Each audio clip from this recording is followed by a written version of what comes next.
Okay, we are live, and I have my brother here with me.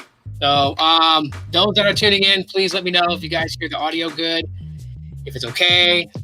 Um, yeah, we're gonna talk Pixel for a little bit, and we're just gonna chit chat to whatever else that the conversation goes. So, Blaze, what's up, man? What's going on?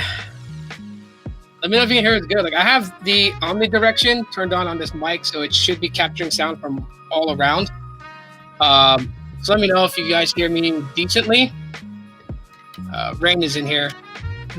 He's watching. My son. Yeah. Let me know if you guys can hear us good. So,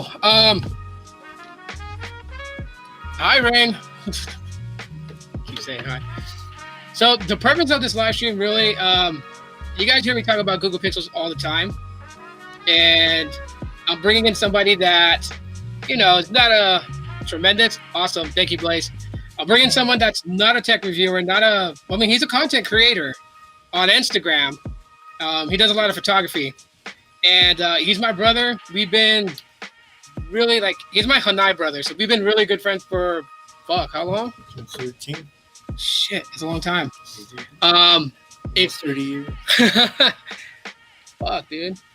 Okay, so if you guys ever hear me tell stories about how, I climbed down the balcony of a hotel building when I was doing dirt and getting into trouble, this guy can validate it because he was with me doing it. It was my idea. Yeah. So, I'll get into that a little bit later. Anyways, yeah. So today, if you guys are on my second channel, which you guys may have seen the title change on that, Vlog by Pixel, I just uploaded a vlog, and it was just pretty much roaming around the city. But in the very beginning of it, I got to play around with the Pixel 7, Pixel 7 Pro, and the Pixel Watch. And I was doing that because he ended up getting a new phone today. And while he was purchasing his phone, I just played around with that stuff. So there'll be another video with that footage of the 7 Pro and the watch later, probably tomorrow. I'll put that video together. But before the Pixel 6a that he has right now, and the Pixel 3 that he had prior to that he was using, and the Pixel 1 that, if you guys remember me saying that the Pixel 1 that I have has a hairline crack in the PCB board on, so the microphone doesn't work. It was his, and he traded it to me for my Moto X4, right? Yeah. Yep.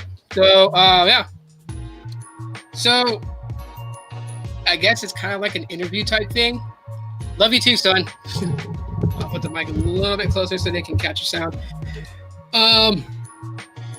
Yeah, so I guess the first thing that I'm going to ask you, bro, is your time using, it doesn't have to be specifically this phone, but the Pixel 3 and when you got the Pixel 1, what is the one thing from those phones, the experience that you like about it? For me, it's always been the camera. Expand on that camera. Well, besides using a phone for everyday use, one of my main things or features on a phone, it has to have a decent camera so I can take pictures and whatnot. Oh, okay. Definitely. Real quick, Blaze. So in Hawaii, when you and a friend are super close, that you guys might as well be brothers, it's a terminology called Hanai. So he's my Hanai brother.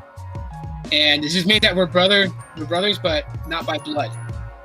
So yeah, we've been friends for a really long time. I got into a lot of shit with this dude, but he's had my back for so many years. So he's the one friend that I've had since childhood that is still with me today, which is very, very hard, very rare to find. But anyways, so back to the camera. So I am a huge fan of your work on Instagram, and it's kind of, it's shitty. I think they may have seen the video where I posted talking about, because your original Instagram account got hacked. I lost 1,100 pictures. Yeah. And I have all that, restored back on my Google Photos, but just, I lost people that I can't get in contact with now. People I've worked with, and it's really hard. And it's fine. I don't mind starting again, but that is the one aspect that sucks.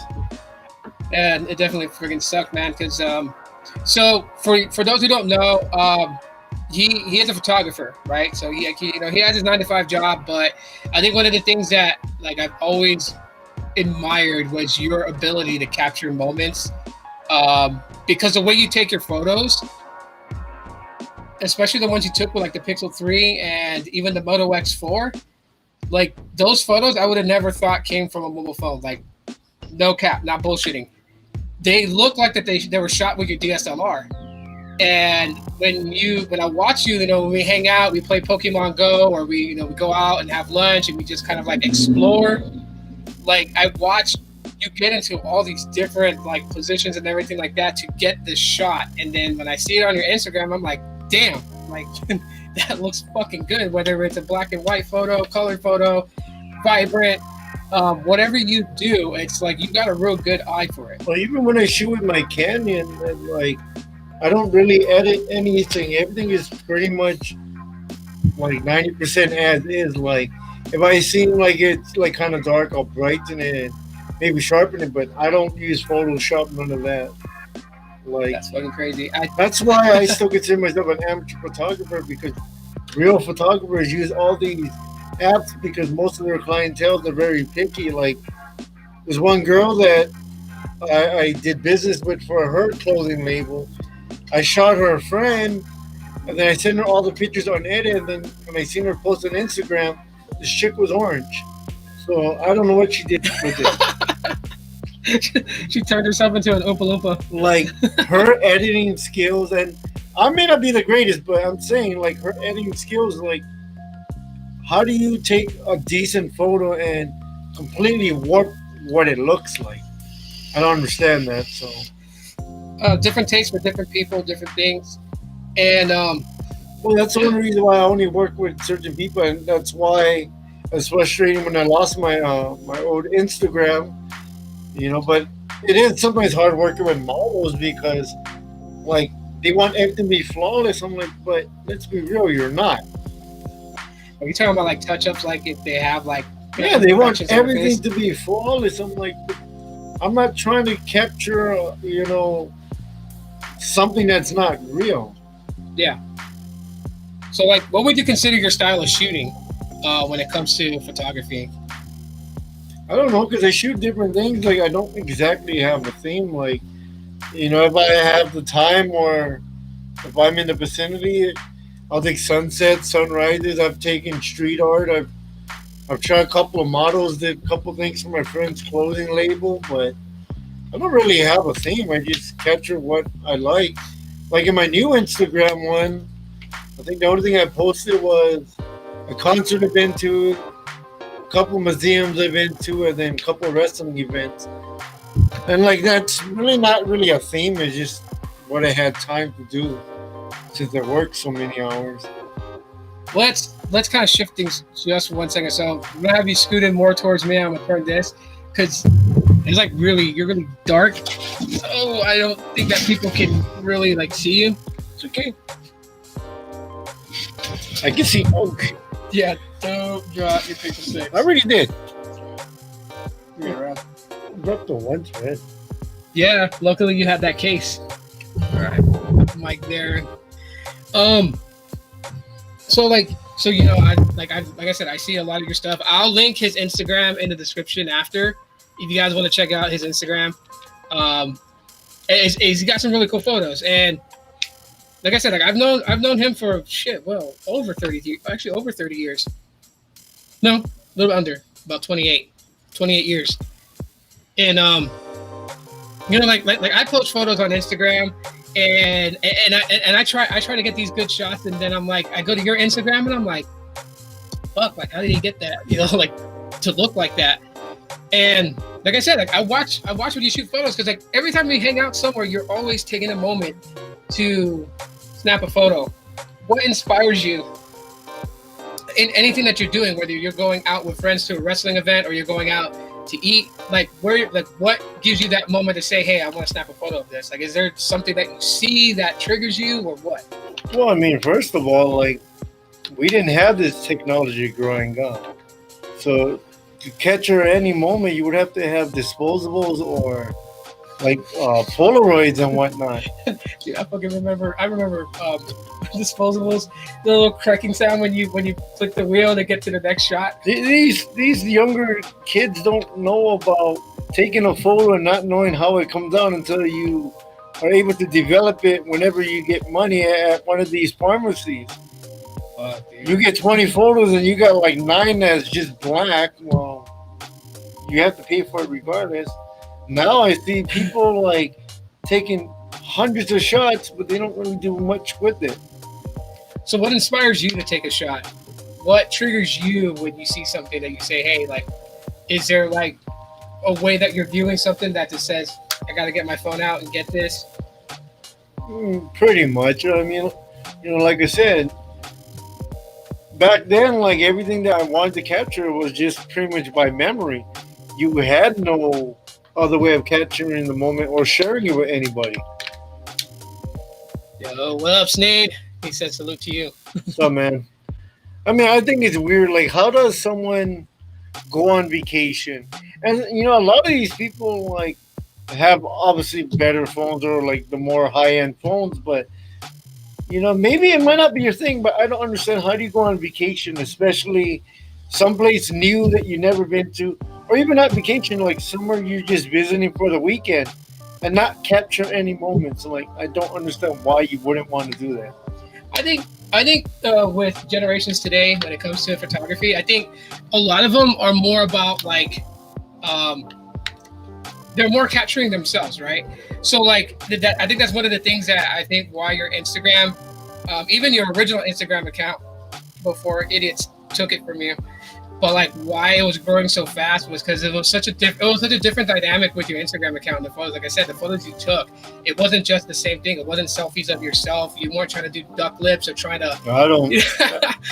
That's the thing about both of my accounts, this one and my old one. Like, out of what, like 1,100 pictures I've had, I think I posted maybe less than a dozen. Like, it's not about me. Yeah, and that's the thing. And so like people are photogenic today. It's just like they capture like selfies of themselves, and that's why I think like your Instagram did kind of take off. And so with you having because you had the Pixel 1 for a while, you went to the Moto X4. We'll get to the Moto X4 here in a little bit because you took some badass shots with that phone, and the camera and how the camera captures images was way different than Pixels. But with your Pixel 3 before upgrading to the 6A today. Well, I mean, when it comes to taking pictures, the one flaw I've seen, and I'm not talking about like content creators or anyone that has like my knowledge or above, just even regular people. Like, how do you take a picture and not wipe your camera? I don't understand that. You're touching your phone all day; it's in your pocket, in and out. This is why your photos suck. Is it you don't wipe your lens off? Yeah. No, that is. I think there's another YouTuber that I follow. His name is Tech Odyssey, and he was talking about that because he was talking about that he was taking photos with his iPhone 14 Pro, and the images was coming out.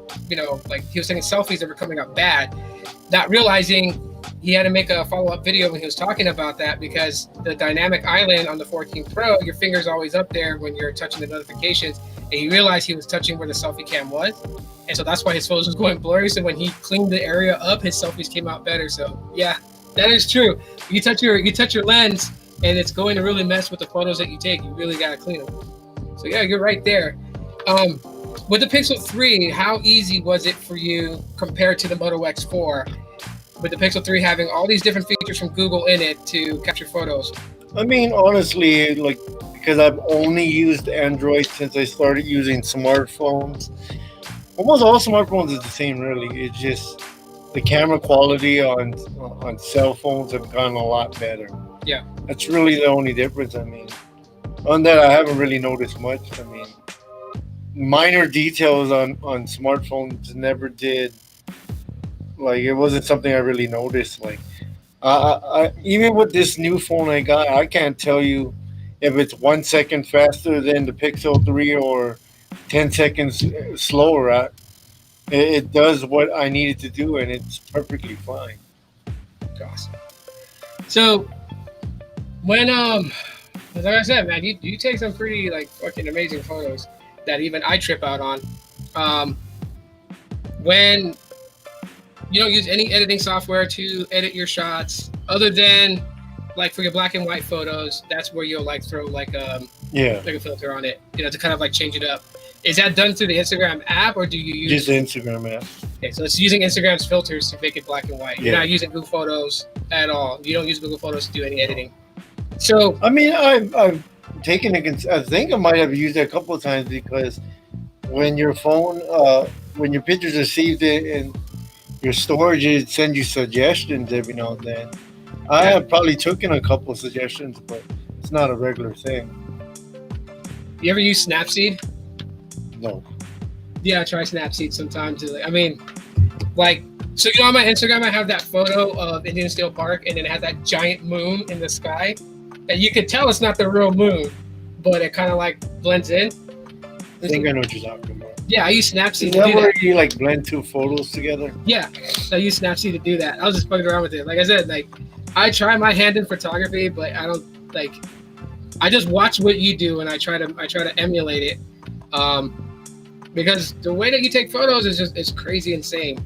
Well, that's what I was saying. Like, how I got more into like photography. Like, it's like the people I met through Instagram when it back then when it was more about photography. Now it's all about videos and reels and all that. Yeah, So it's kind of shifted on like what their platform actually was. But I still keep in contact with a bunch of people that they're the ones that gave me tips and all that. yeah, I remember that when we were living on the east side.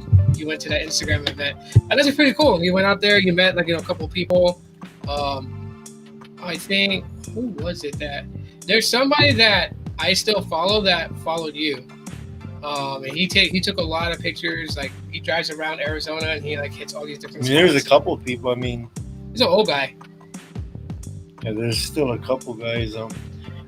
I mean, I went to the zoo one time and this guy almost dropped his phone in the pond. So I grabbed it from him, and then I also noticed he was shooting with an actual camera. So I asked him, like, do you post anything? He's like, yeah. And he gave me the Instagram handle. I'm like, dude, I've been following you for like a couple of years. And so then he looked at me and he's like, oh shit, I finally got to meet you. I'm like, so it was a husband and wife couple, but the first person that got me more into Instagram was this older lady. Her name is Lori, and she works at the botanical garden here. And so, like, her idea of what she shoots is way different than mine. But like, we still talk, and it's been like 5-6 years that we still like connected with at least once a week. That's crazy. Yeah. Yeah, I still have some of my regulars that I follow back. Like, I don't do it really for the likes or anything. I mean, it's appreciated, but it's not expected, though. Yeah, that's fucking insane, man. So getting to these events and everything like that, because again, I know they're hearing us talk a lot about Instagram, but hey, what's up, PA? What's going on, man? The reason I'm mentioning Instagram a lot, for those that are jumping in, this has been my longest friend, 28 years, and he's really good at photography with mobile phones and with his DSLR, but he does a lot of his stuff on Instagram from mobile phones, and I've always been like amazed on just how well he can take shots. And it could be of anything. It could be, he took a picture of a skyscraper, or just a regular business building in downtown, and just get these photos. And I'm like, how the hell are you doing it? Because like I'm a point and shoot guy. I see you line up your shots. I'll see you do the craziest shit ever. Like one time you really shocked the fuck out of me when you laid down on the ground in the street to get a photo. And I was like, what the fuck are you doing? And then you're like, hold on. And then you got your photo. And a day later you uploaded it to Graham, and I was like, that's how it came out. Like, it was fucking crazy. I mean, same thing like people who post like videos and like people a lot on like YouTube or people who do TikTok on a regular. Like, I mean, if you're not trying to get better by the day, then like I don't know what's the whole purpose of trying to be stuck in the same spot, not trying to advance. So what do you do to get better? Like, what are some of the things that you feel like that help you progress? in what you do for fun? Because again, this Just is trial and error, really. But I mean, I don't know. I just have fun with what I do. I don't really look at it like it's a job or like I have to go and post something. It doesn't really bother me. When I get time, then I'll do it. Some people, I don't know, they feel like they want to post every day, but sometimes it's irrelevant. Like you see these pictures, but you don't really know the people, though. Yeah, which will lead out to another thing I got to ask you about this because I noticed this too.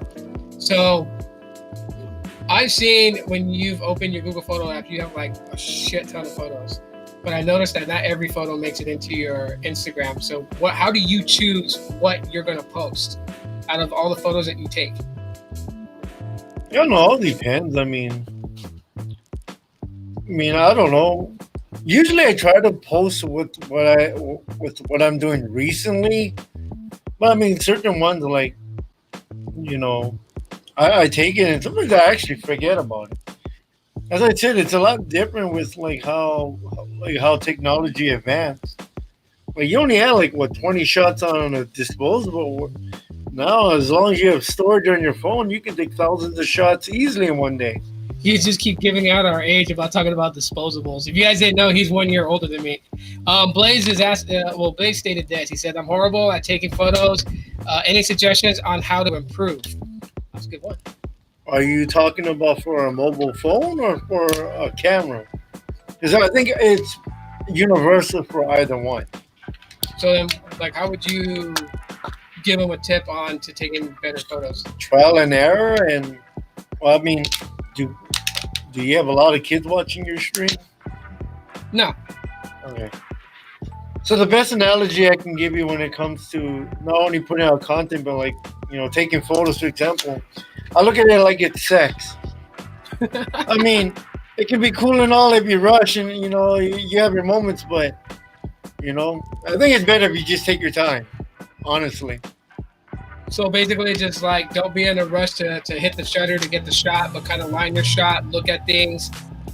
Well, try, like I said, it's trial and error. Like what you're looking at, then try shoot it from a different angle. Try shoot it from a different way.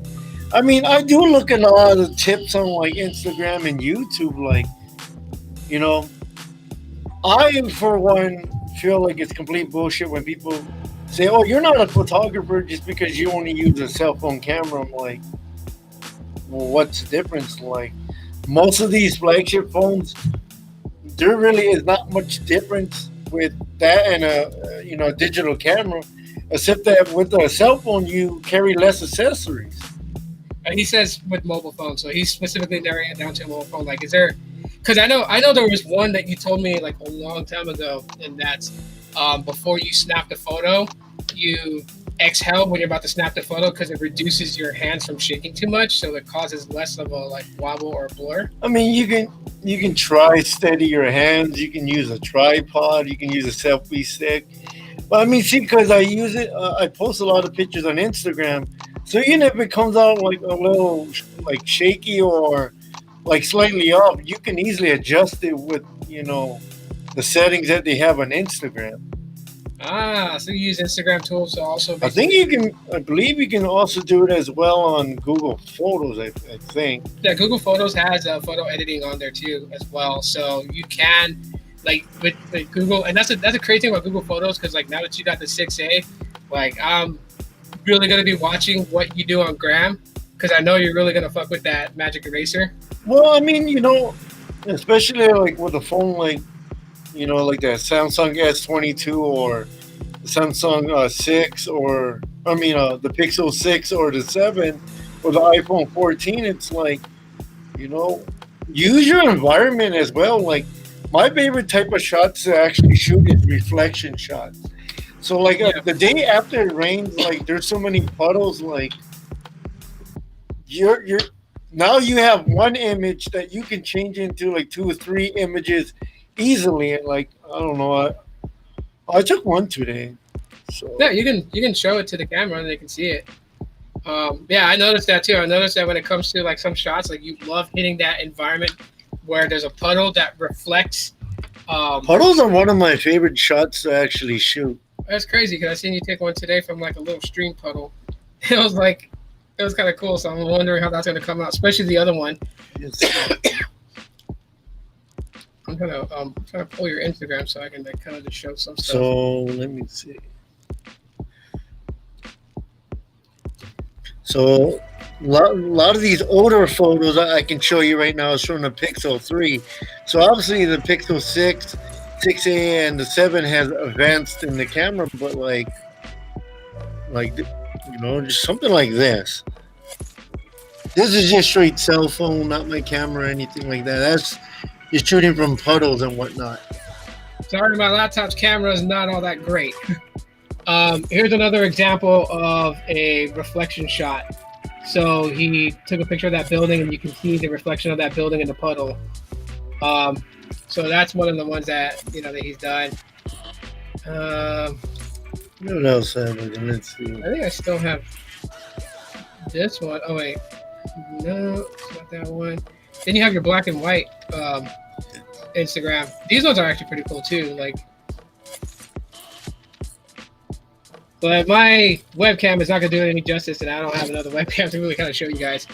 But yeah, just play with your environment. This is all reflections. Like, if you get as low as you can with your phone, like you'll be able to capture like everything from the bottom.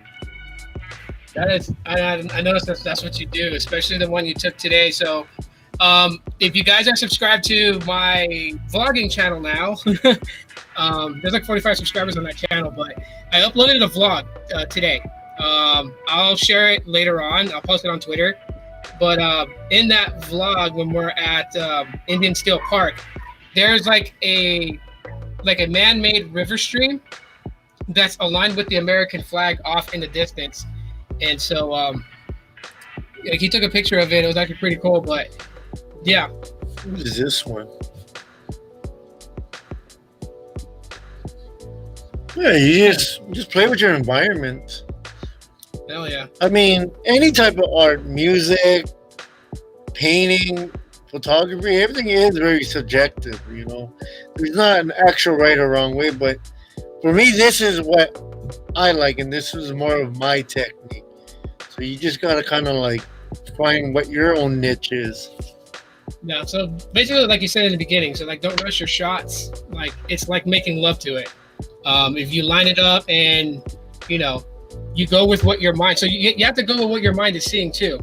Some shots that I've taken with my Pixel 6, like I thought they came out pretty good just because I had an idea. I'll share one photo here, and I wish I had a better webcam so they could see it. But I took two shots. One of them basically, so it's that one right there. That one came out good. Yeah, it has a bokeh effect to it, and it just focused it on the bush, and then there's a regular shot of it without blurring the background too much. So that's the other one I did. That's when you were like tripping out because those two guys were staring at you. Oh, yeah. Took that photo there. And then this one was actually taken from my Pixel 2 XL. This is what I was talking about that he also showed. So the little river stream, and at the very, very end, like far off in the distance, is the American flagpole. So I took that. I'm gonna post these on my gram also later too. But yeah. So are any of your friends that are watching, are they here in Arizona? No, they're all across. I don't know if Sneak's still here, but I know he's out in Cleveland. Where's Blaze from? Oh, I forget where. Blaze, where are you from? If you're still in here. PA, I believe it's from Pennsylvania. But so you have the Pixel 6a now, and I'll tell you guys right now, he unboxed a phone. So in my vlog, you'll see that I record him unboxing his phone, and he let me hold it. The Pixel 6a feels like the Pixel 6. No joke. Like I was afraid to drop it. I thought I was gonna crack the back of the phone, and I had to remind myself the 6a has a polycarbonate body. It doesn't have a glass back like the Pixel 6. So I was really stunned. But with you not having the Pixel 6a so far, from using it since earlier this afternoon, what's your take on it? Like, what do you think? I mean, to me, There's only minor things that I have to get used to right now. Like one issue I told you before, like with the Pixel 3, I could unlock my phone with the fingerprint reader, but it was in the back of the phone. The 6A now is on the front screen, so it's throwing me off. But yeah. other than that, like it's working fine. It hasn't really given me any issues. Yeah, it was kind of funny earlier because when we were riding the light rail train coming back home, so I asked him if he knew that it had quick tap in the back, and then I helped set it up for him. So I was just like, you know, what app did you want it to open? And it opens his camera. And I didn't even think about it. I was like, he's used to using the Pixel 3's rear biometric reader. So he's going to be tapping the back of his phone. He's going to be launching his camera. He's in California, Blaze. And I just didn't think about that. But that's you can also turn that off too by going in settings. Yeah, settings, system, and then gestures, and you can turn it off. What part of California are you at? My mom lives in LA, so that's what I was asking.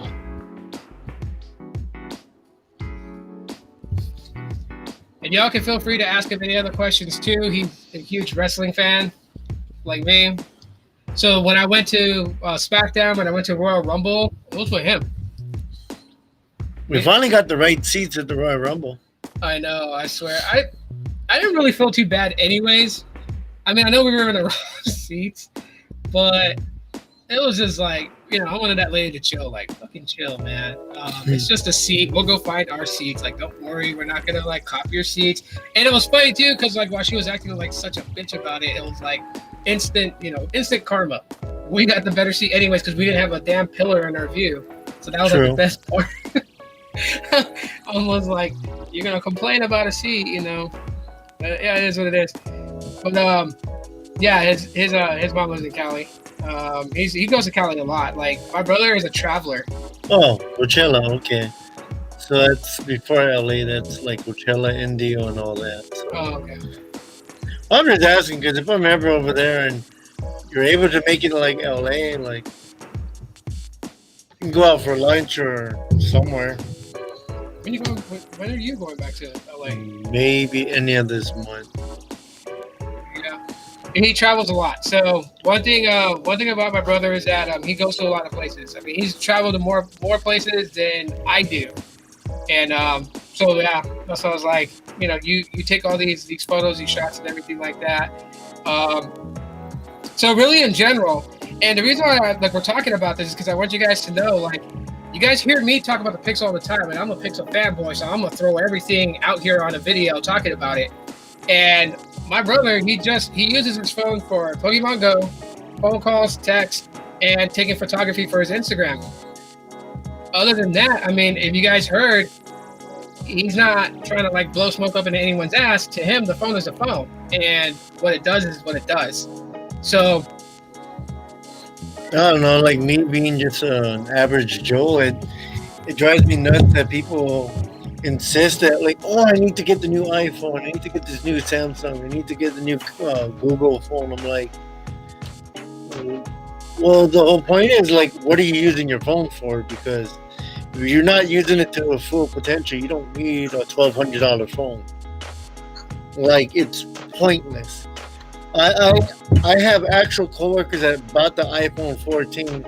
They don't have Spotify. They don't watch like stream movies like Netflix and stuff on their phone. They don't play games. They barely use a camera. So I'm like, what do you use it for? Snapchat? Checking sports scores? You can do that with even like a mid-tier phone. You don't need to use a $1,200 phone. That's like the crazy thing. So like there's this rift right now that I've noticed, and I don't really talk about it too much, but since I have you here chilling with me, that's why I wanted to do this. So like myself, I consider myself a nerd, and a lot of people that that fuck with me on YouTube, they're in that geek mode, right? And then you have like you refer to yourself as an average Joe, and it's real interesting to hear that from you because a lot of us critique things that's said about other creators, right? Like today on YouTube, I'll be honest, it's like creators are watching creators more than, just the average Joe watching a creator. So to hear you say that, because one of the big things that's being pushed is that, get a flagship because, you're going to get your dollar's worth, but you just hit it right there. If you're not using the full aspect of the phone, then what's the point of getting it? And might as well go for a mid-tier if all you're doing is just light browsing and checking things. But I know you don't mean go for a $20 phone that's going to have a shitty ass processor, but you're actually referring to phones that's maybe sub $200, maybe about $100, at least has a decent processor and able to do basic stuff. Pretty much what you're referencing to.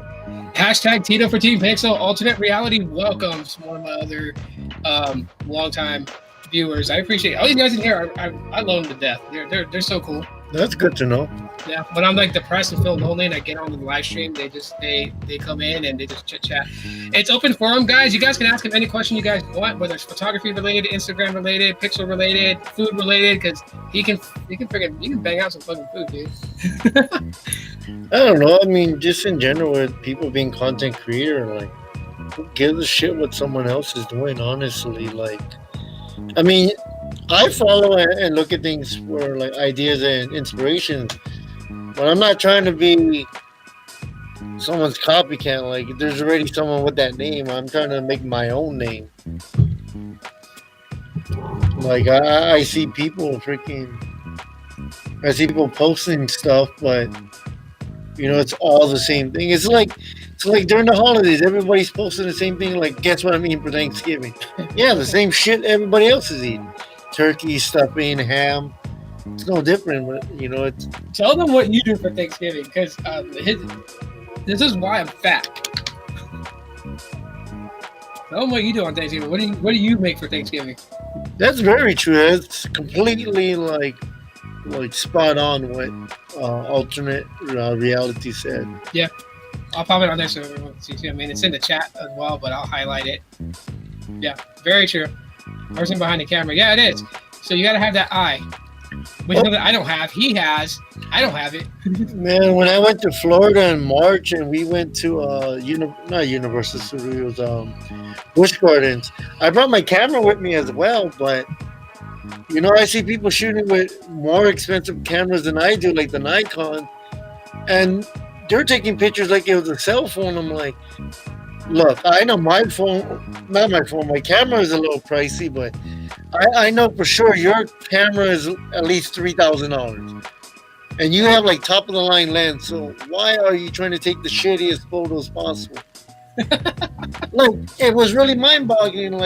We were on this train, and it's, if you've never been to Busch Gardens in Florida, it's like a safari. So when you're on the train, there's a bunch of animals. So instead of because you're going slow, you can take good pictures. But then how do you pull out your expensive camera and be like, oh, nice. Oh, okay. Oh, okay. I'm like, you're not even going to check if it's blurry. You're not going to check if you got a good shot. You're never going to take a second or third shot. I'm looking at them give me the camera. You're not really using it. Did you get it just because you're trying to impress somebody? So you would shoot 2 or 3 photos of the same subject just to kind of get that. Two or 5, 10, 15. If I'm in a rush, maybe I won't take as much. But if it's my day off and I have nothing else to do, why am I going to only try to take 2 or 3 shots? Like I said, it's not like how it was back in the day. You don't like a photo, delete it. I have a pixel now. If I don't really like something, I can delete something out of the photo. Now I don't have to worry about, I like this photo, but there's a stupid bird. Or I like this photo, but there's, trash in the background. I can get rid of all that now. I think you're going to have an amazing time with the... I played with the Pixel 6 from my stepdaughter and my son's phone, so yeah, I know how good it can be. Yeah, like I said, but now that you have your Pixel 6a, yeah, you're definitely gonna go. Exactly, every shot did cost money. Yeah. Yeah. So it's gonna be real cool to see you use that magic eraser. And for me, one of the cool things about magic erasers, because I take pictures of my family because I want that memory, and being able to snap, not have to wait till people get out of my shot. but just like, okay, you know what? Like, take my time, line up my shot of my kids, you know, wherever we're at on vacation. And even if there's like, you know, 30 people in the background, snap that photo, because I know now with my Pixel 6, I can go in there and just magically erase everyone out of the background. Where it's like Thanos. Kids. Yeah. The Infinity Gauntlet. Boom. Yeah, definitely. So it's going to be cool to see what you do with it, because I know you really took a lot of patience to get a shot when there's people that get in your way out of nowhere. So it's like now you have that ability to kind of just erase them out of it if they happen to step in. And utilizing the AI in your phone to basically fill in that area that you took the person out. Yeah. Yeah, pretty cool, man. Pretty cool. Yeah, I got questions for him, and yeah, we're just gonna chit chat a little bit more. You guys still ask him stuff about his how he feels about the Pixel phone, Pixel 6a. Tomorrow I'm gonna drop my video on the Pixel 7 Pro and the watch. I got to go play with them at Best Buy, so it was really cool. I don't know, people will be like, Best Buy, another one. Yeah, I don't know. I don't understand this whole hatred where like people want you to get a certain phone or brand just because that's what they like. Yeah, I don't understand. Yeah, that's crazy. Yeah, I have a mouth on me tonight. Bad influence from the older brother. Oh, definitely. It's amazing what phone cameras can do. So let's do story time. Oh God. I have you here. I've told stories on this channel about things that I've done. I gotta ask you. You know when we please don't judge me, people. I'm not this way anymore. When we drove into those hotel rooms, when we were climbing down the balcony and everything, were you at least the slightest bit scared that you might slip off the rail of the balcony and fall to the 7th floors? Fuck, dude, you're brave. I was scared. I wouldn't have done it in the first place. I think what outweighs the whole fear about falling was the fear of going to jail. Keep us coming in the chat. Hey, Gene, what's up, Gene? I remember Gene. That's the guy from Walmart, isn't it? No. This is different Gene. No, Gene's from, I think, Delaware. But he's heard me talk about the story where we were like Spider-Manning from the Waikiki Banyan Hotel. I like Delaware. There's no tax there. You need to go back again. I'll be honest with you, bro. Like I was nervous as hell. I just didn't want you guys calling me a mountain or anything like that. So I went for it. But I think the most that was scared out of us was Anthony. Well, yeah, like being fat and out of shape and dangling that high above like the city. Yeah, it's pretty intimidating. Oh yeah, it was. So I'm gonna tell you guys a story. That happened to him. I gotta put you on the spot, bro. All right, so okay. First of all, for you guys to know, at this time, like when because he and I we ran away from home, right? Like shit was bad in his home. He didn't want to deal with it, so he ran away. I ran away from home because like my parents were like pissing me off. I was stupid. So we were on the run, and it wasn't really like bad because we were like in Waikiki, which is the tourist destination spot for the entire summer. And so there was a dude that was friends with his family that we ended up clicking up with, and he was part of the underground scene. Oh, he is right there. Oh no! Yeah, and at your house too. So this guy, his name is Koa. And so Koa had this idea, because we were young teenagers. He was going to use us to commit burglaries and shit like that, right? So we were going to pickpocket tourists and stuff like that. And I know this story. I know, I felt so bad. I got my ass kicked by Jet Li. So we had a target. It was a Japanese tourist, and a weird one too, because that dude had one of those Texas long wallets. Yeah. So the plan was, me and Ruben were to tell the guy. Our friend Sang was coming in the opposite direction, and he was supposed to bump into the guy exactly at the point that Rue here was going to pickpocket him. And I was supposed to watch Rue's back, and Koa was supposed to be 2 blocks down in an alleyway. He was supposed to clothesline the dude if the dude chased him. So everything went up perfectly. He got the wallet, he was running. I was keeping my eye on him to make sure that nobody else was going to run after him. So if there was the guy's friends, I was supposed to intervene in that, but the guy just went alone. Cole he wasn't even there in that alleyway, huh? he turned I still remember where he was. We didn't see him that entire day.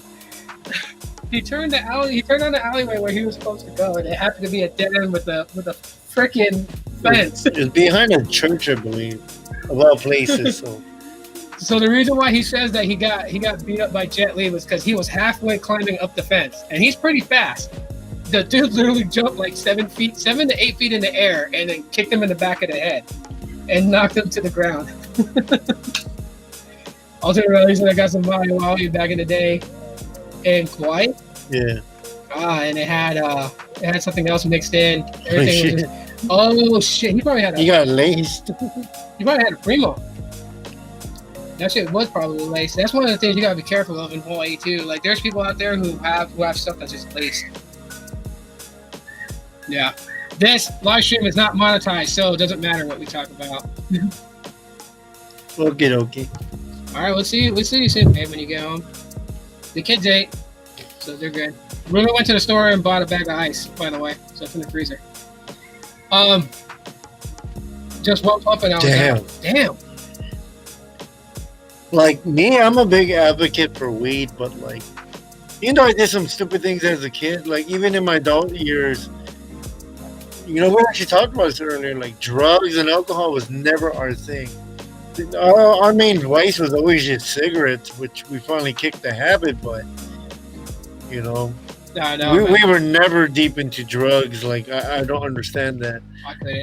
I couldn't do that. It's just like, for me, so it's like, all my friends were smoking weed, and it was a thing that they all wanted to do. But it was like, for me, when I tried smoking it, you know, I would get kind of like, you know, what alternate reality said, you know, like the whole spinning situation. You get that head spin, and I would just feel sick. So that was never my thing.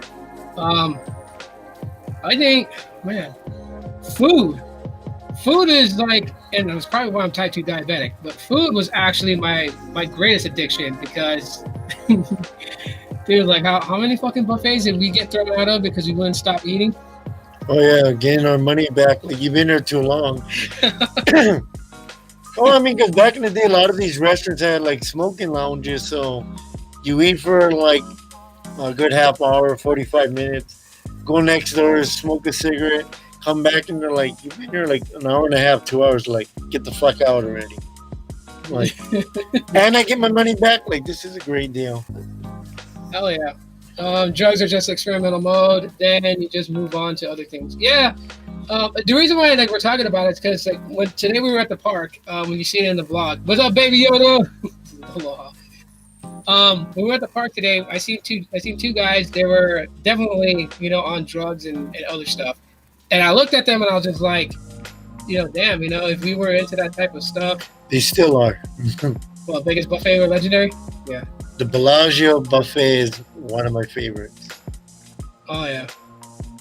I know for a fact, because like, so, you know, like I said, like, he and I know each other for a long time. So like, his mom, on her days off, she would take them out to eat. And one time I was hanging out at his house, and so she took me along with them. So we went to a buffet, and like, yeah, we got kicked out. They did not want us to come back. They wanted us gone. Because we were nonstop eating, and it wasn't like we were like eating plate after plate, like immediately back to back. You know, like, we took our time, we ate. You know, we would finish our plate, we were talking story, kind of like what we're doing right now. And then once we got that urge to eat again, it was like we got up and we go. We don't allow smoking in any buildings, including restaurants in here in Delaware. That's good. I mean, no place allows it that much anymore. But like, back then, we're talking about freaking 1997, 98. Shit, when we used to run away, like, you won't see it nowadays. We used to hang out in bars and just hang out with bartenders. Oh yeah, at 13 years old. Like, we didn't ask for alcohol. None of us were drinkers. But we got free soda though. Yeah, we just sit there in a bar while we run away from home, smoke cigarettes, and hang out. And like, you can't do that nowadays. Places would lose their mind about having a minor hanging on their establishment now. maybe like a very small town or like some place that's just not very overly populated. And yeah, they probably Well, think small it's- town is understandable because they know all your family anyway. I know, man. Washington State, when I lived in freaking Buckley, Washington, that's such a small town of population 1,025 at the time I was living there. Everybody knew everybody, so I couldn't really get into trouble there because like everyone would just tell my mom on everything. But that shit was crazy as hell. Y'all got questions about Hawaii? Ask. I know. I trade in THC for MSG. It's okay. Cholesterol is a lot better than a high, and it's cheaper. And, you know, we're in the month of October too, so yeah, I guess You'll lose the license. Yeah. you guys want to ask him anything, go for it. It's a open forum questions. You guys can ask whatever comes to mind. I'm gonna tell you guys a story, and I want to tell you guys this one because it's really funny. Yeah, I know Vegas you could still smoke. But this was like in 2018, 2019 when I went. They still had smoking in the casinos. I think they still do now. If Carlos pops in here, if he happens to, I'll ask him because he does go to the casinos a lot. So I'll ask him if they still. I think they do. I gotta tell him the story about you because it's my funniest one. And it's Halloween, you guys. Not Halloween, but it's October. It's about to be Halloween at the end of the month. You guys I know this story. You guys know I love like scary things, but this actually happened to him. Okay, so like I said, you know, we would always hang out and everything like that. And like one day, you know, he wanted to go home and change clothes, and he was like, he wanted us all to go, you know, shower. So we went to his place to go shower. His mom was there, and so she wanted us to eat before we left, you know, because he would come home for a little bit to let his mom know he was still alive, and then he would leave. It wasn't his mom that he was mad at. It was other people in the household that he was pissed off at. So his mom cooked us steak and rice, and I remember saying was fucking just going off, like, because I mean we were living off Jack in the Box for like a week, you know, so getting a home cooked meal, like we were all like good, you know, we were all happy, and our homie Sang was just like going fucking bananas over steak and everything. So his mom gave him some money and made sure that we all had money to get the city bus out of there to go back to Waikiki where we were hanging out a lot, and so we from where his house was about like a 10-minute walk from the house all the way to the main road that is a little bit past Pearl City in the Valley area just before you get up to Pacific Palisades. And there's a bus stop next to a church. And it was like, what, like freaking 10 o'clock at night, almost 11? It was like one of the last buses we had to take. Yeah. So we were like chilling at the bus stop. Well, it was me, my brother, his ex-girlfriend, Sang, and Anthony. That was our clique. And so he had to use the bathroom, and he knew the church had like an out, like, so it's not outside, but the door to the bathroom is outside from the church main entrance. So it's on the side of the building. And he goes that he's gonna go use the bathroom really quickly. We're like, okay, cool. So he goes to the bathroom, and me, Sang, Anthony, and Christy, we stay at the bus stop. You know, we told him that we would yell for him if we seen the bus coming down the side of the hill, so he wouldn't miss the bus. So I'm gonna let you tell them what happened in the bathroom because I wasn't in there. So I had to take a shit, and I heard the door open. I heard like footsteps, and I heard someone playing with the faucets. I'm like, the hell, knock the shit off. Like I'm trying to hurry so I don't miss the bus. Then the lights flickered a couple of times. I heard mostly the water playing. I was getting annoyed. I'm like, well, I was just thinking that hopefully somebody ain't gonna try to throw water or spitball at me. So I hurried up, finished. Then I opened the stall and there was nobody in there. And so, like, when I went to the bus stop to meet them, I asked my brother, I asked my girlfriend at the time, and they're like, "What are you talking about? We were all at the bus stop." And I told them exactly what I'm telling you guys. And proofs don't mean shit. You want to hurry up and use the bathroom or clear your constipation, run into a ghost. Like, yeah, that was pretty freaky. Like, I honestly thought you were like, because like, so when, like, you know, just to kind of add a little context to that, when he came to us, it wasn't in like the homie way. He came to us pissed off. Like, he thought we were pranking him. So it was like, you know, what the fuck type of attitude. And I remember Anthony and Sang were kind of nervous because they thought that you were going to hit him. And I was just like, I was tripping out because I was like, what the fuck are you talking about? Like, I'm sitting here and I've been smoking a cigarette, just chilling right here. So the fuck you talking about? And he starts telling me, he's like, I heard shit in there. The faucet fucking turned on. You heard footsteps right by the door of the stall you're in. Well, I heard footsteps once the door opened, and it sounded like someone was pacing. So I'm like, what the hell? I mean, I don't know. And like, mind you, the bathroom, the lights weren't gonna turn on, so he was like in the dark. So I couldn't tell you how many stalls were in there, but it was dark. That's why it wasn't like a thing that he could like look under to see a pair of feet if he could, was because you're not really seeing shit if you look underneath the stall door. It's pitch black in there. Like, he used his lighter, his cigarette lighter, to light his way to the stall. If we only had smartphones back then, it would have been great. All right, alternate reality. Take it easy, man. All right, good night. So, yeah, in Hawaii there is man, there's a lot of freaking places that you things you don't do in Hawaii. They have very supernatural beliefs. They say in Hawaii, like in the United States or in the world, like Hawaii is like in the top 10 or top 15 or like the most haunted places in the world. Well, because each of the islands has its histories behind it. I mean, off the top of my head, the things that I can think of is the giant dog at UH in Manoa. Yeah. There's that one. There's the floating head in Aiea High School. Yeah. The school you went to, the Faceless Boy at Pro City High. Yeah. There's Jackass Gingers. Yeah. There's that one. Morgan's Corner. Morgan's Corner, yeah. Morgan's Corner. Which is like right near there. The Poly Lookout. Yeah, you can see ghosts over there. Couple spots in Kailua.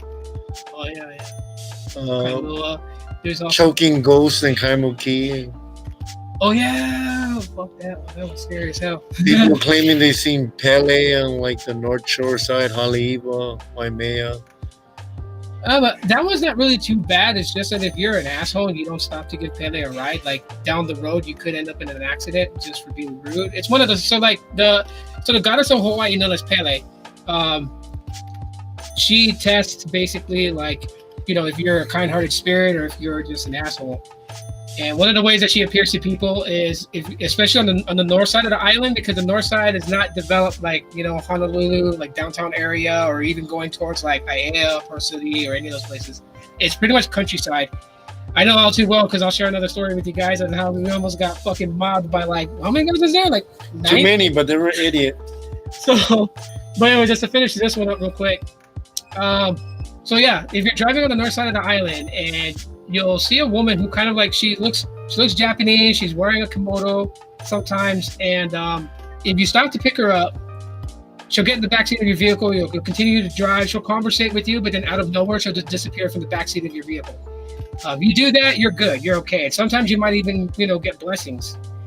If you see her and you drive off because your heart tells you that you just don't want to pick her up, you're not taking any strangers, you could end up in an accident. And like the north side of the island, especially when you're going around, when you pass Waimanalo, what the hell is that area where they have the Menehunis off the right there by the blowhole? What the fuck's that place called again? Trying to think. It's like maybe about 30 minutes after you pass that rounded area where what's it called? That's like all like by Sandy's and whatnot. Yeah. So anyhow, what happens there is that you'll end up in an accident. But yeah, it's talking story for the rest of the evening. So another incident that we got ourselves into, because this guy, when he has a girlfriend, he goes all out for his fucking girlfriend. And he was dating this chick up that lived in Haleiwa. No, it's Haula. Haula, yeah. The Haula chick.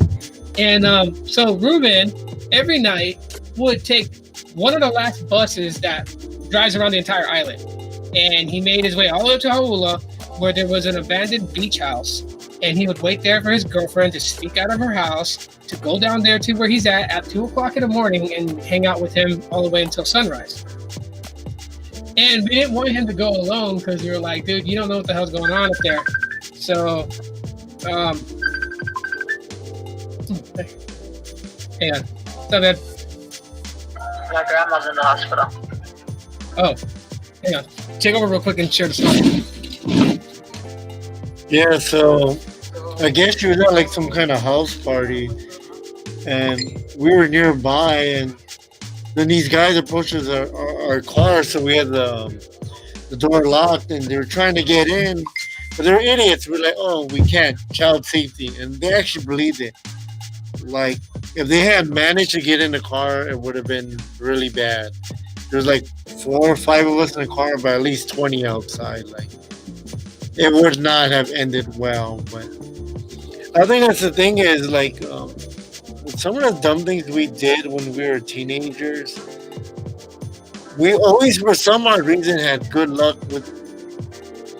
As weird as it sounds, we've always had good luck. Like, would rob somebody, but they would never like try to retaliate. They would just look at us like, well, that sucks, and then they would leave. You know, yeah, we got into a lot of stupid things back then, but I'm glad we got it out of our system before there was smartphones and social media. Because I do not understand how people do stupid things nowadays and then post it. Like, are you trying to get caught? Are you trying to go to jail?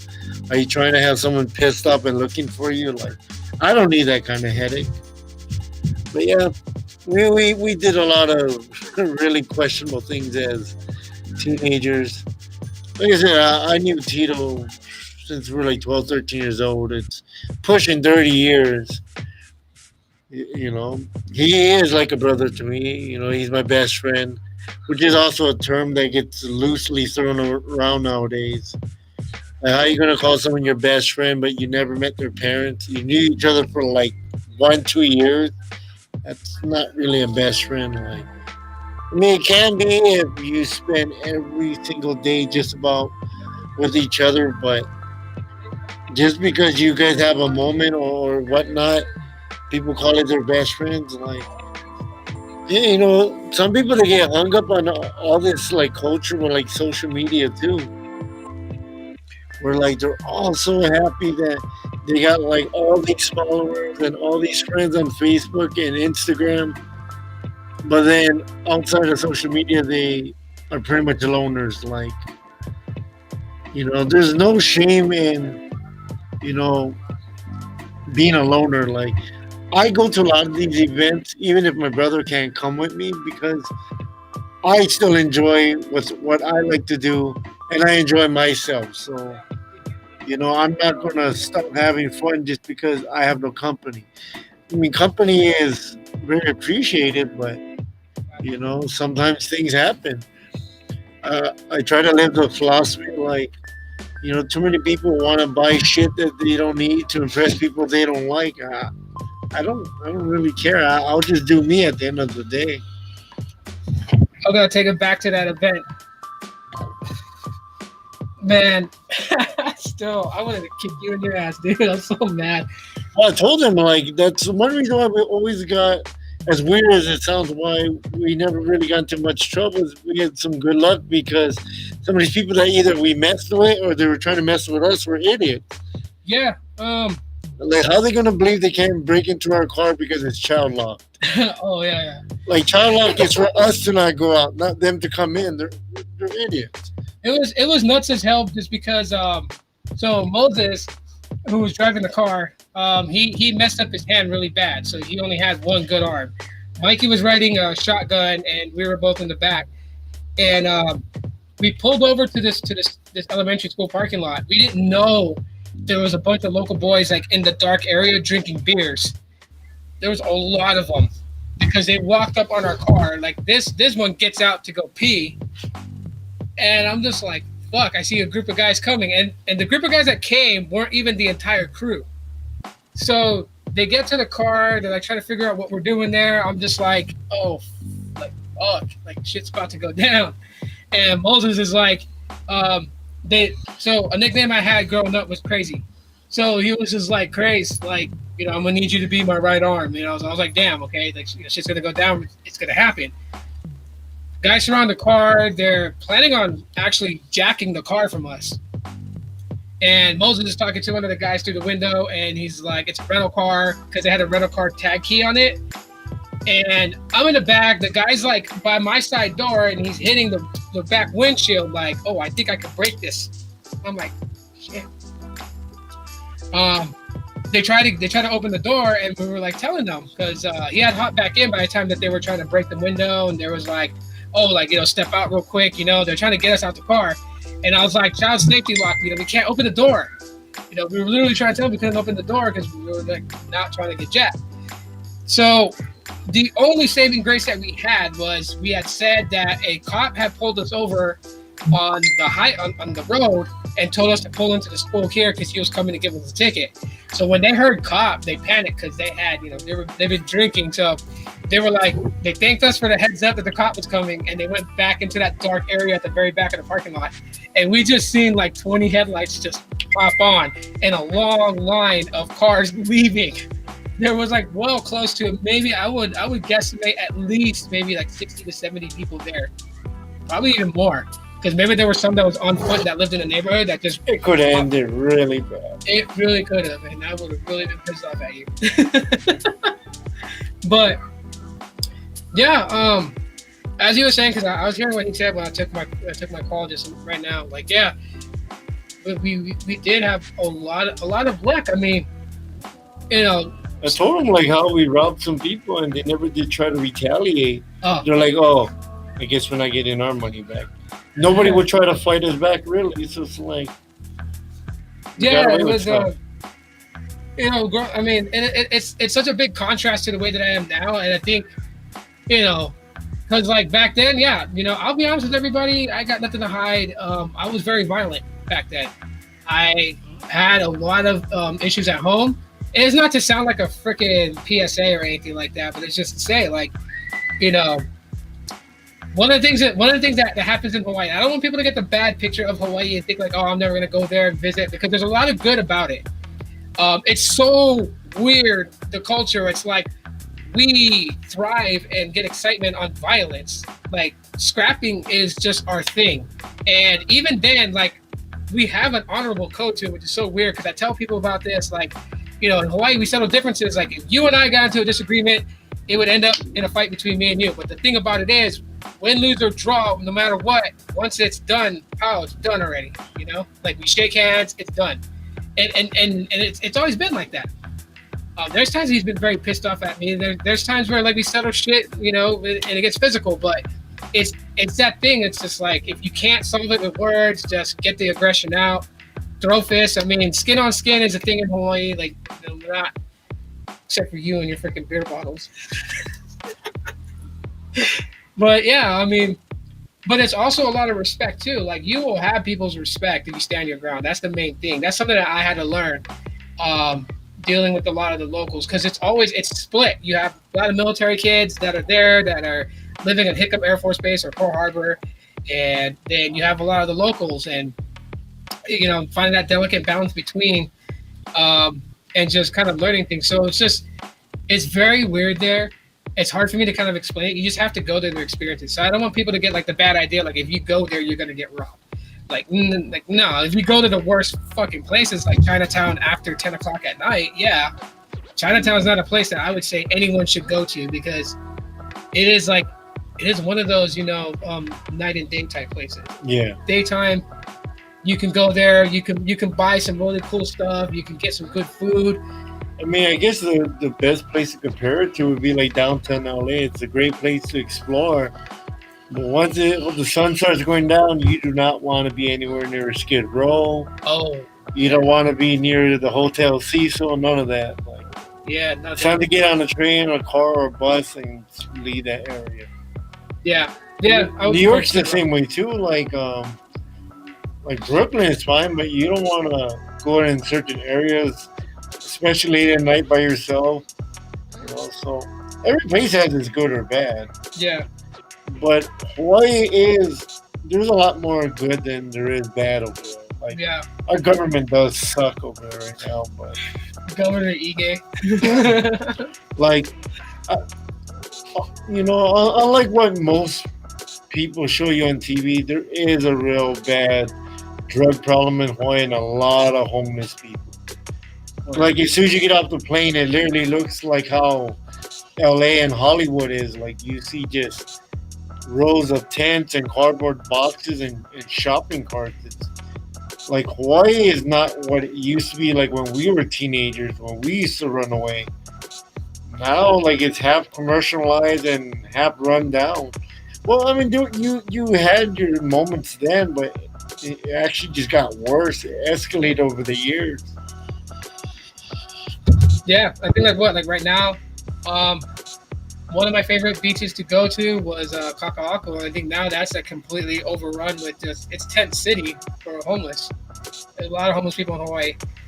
But from that, and then also like different states, like I know Michigan sends their homeless to Hawaii to live out there because Michigan it gets cold in the wintertime and everything like that. Hawaii, the weather's beautiful. I mean, we ran away. We The only thing you have to deal with every now and then is rain. Yeah, but even then, like it wasn't too bad. We lived in Oh, did y'all ever see Dog? I had to. I almost got caught by him. I thought he was looking for me. Like honest, like yeah, I've seen Dog a Dog lot. Chapman? Dwayne Chapman. I know it's bad because his wife is gone, but I never did like Beth. Like she was always a pain in the ass. You know, mind you, Dog about her, Dwayne Chapman. None of them are from Hawaii. They just adopted Hawaii. You know, because it's how we are in Hawaii. We accept anyone as long as you have respect. I never felt like there was any respect from his late wife at all. No, but like I think Beth does actually have kin that's from Hawaii. It's Dwayne that doesn't at all. No, Dwayne is from like Colorado or Texas. In Colorado. It's like, But anyway, still, at the end of the day, Dwayne had more respect than she ever did. yeah. So like here's the thing about Hawaii. This is a concept you guys are gonna find weird, but like say Blaze moved to Hawaii, right? You moved to Hawaii.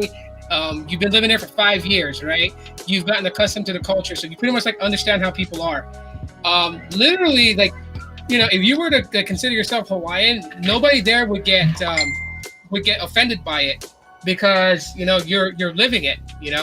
So like there's a difference between saying you're native Hawaiian, which is like blood, or you're Hawaiian because you've adopted a culture as yours. It's a weird concept that people hear that's weird, but it's actually one that because Hawaii is very inclusive with a lot of things. People there are very inclusive. Oh, he said so, Gene. I mean, that is the one contrast that's different from any state. Like, if I stay in California for a couple of months, I'm considered a Californian resident. But like in Hawaii, you can't exactly say, "Oh, now that I moved to Hawaii, I'm Hawaiian."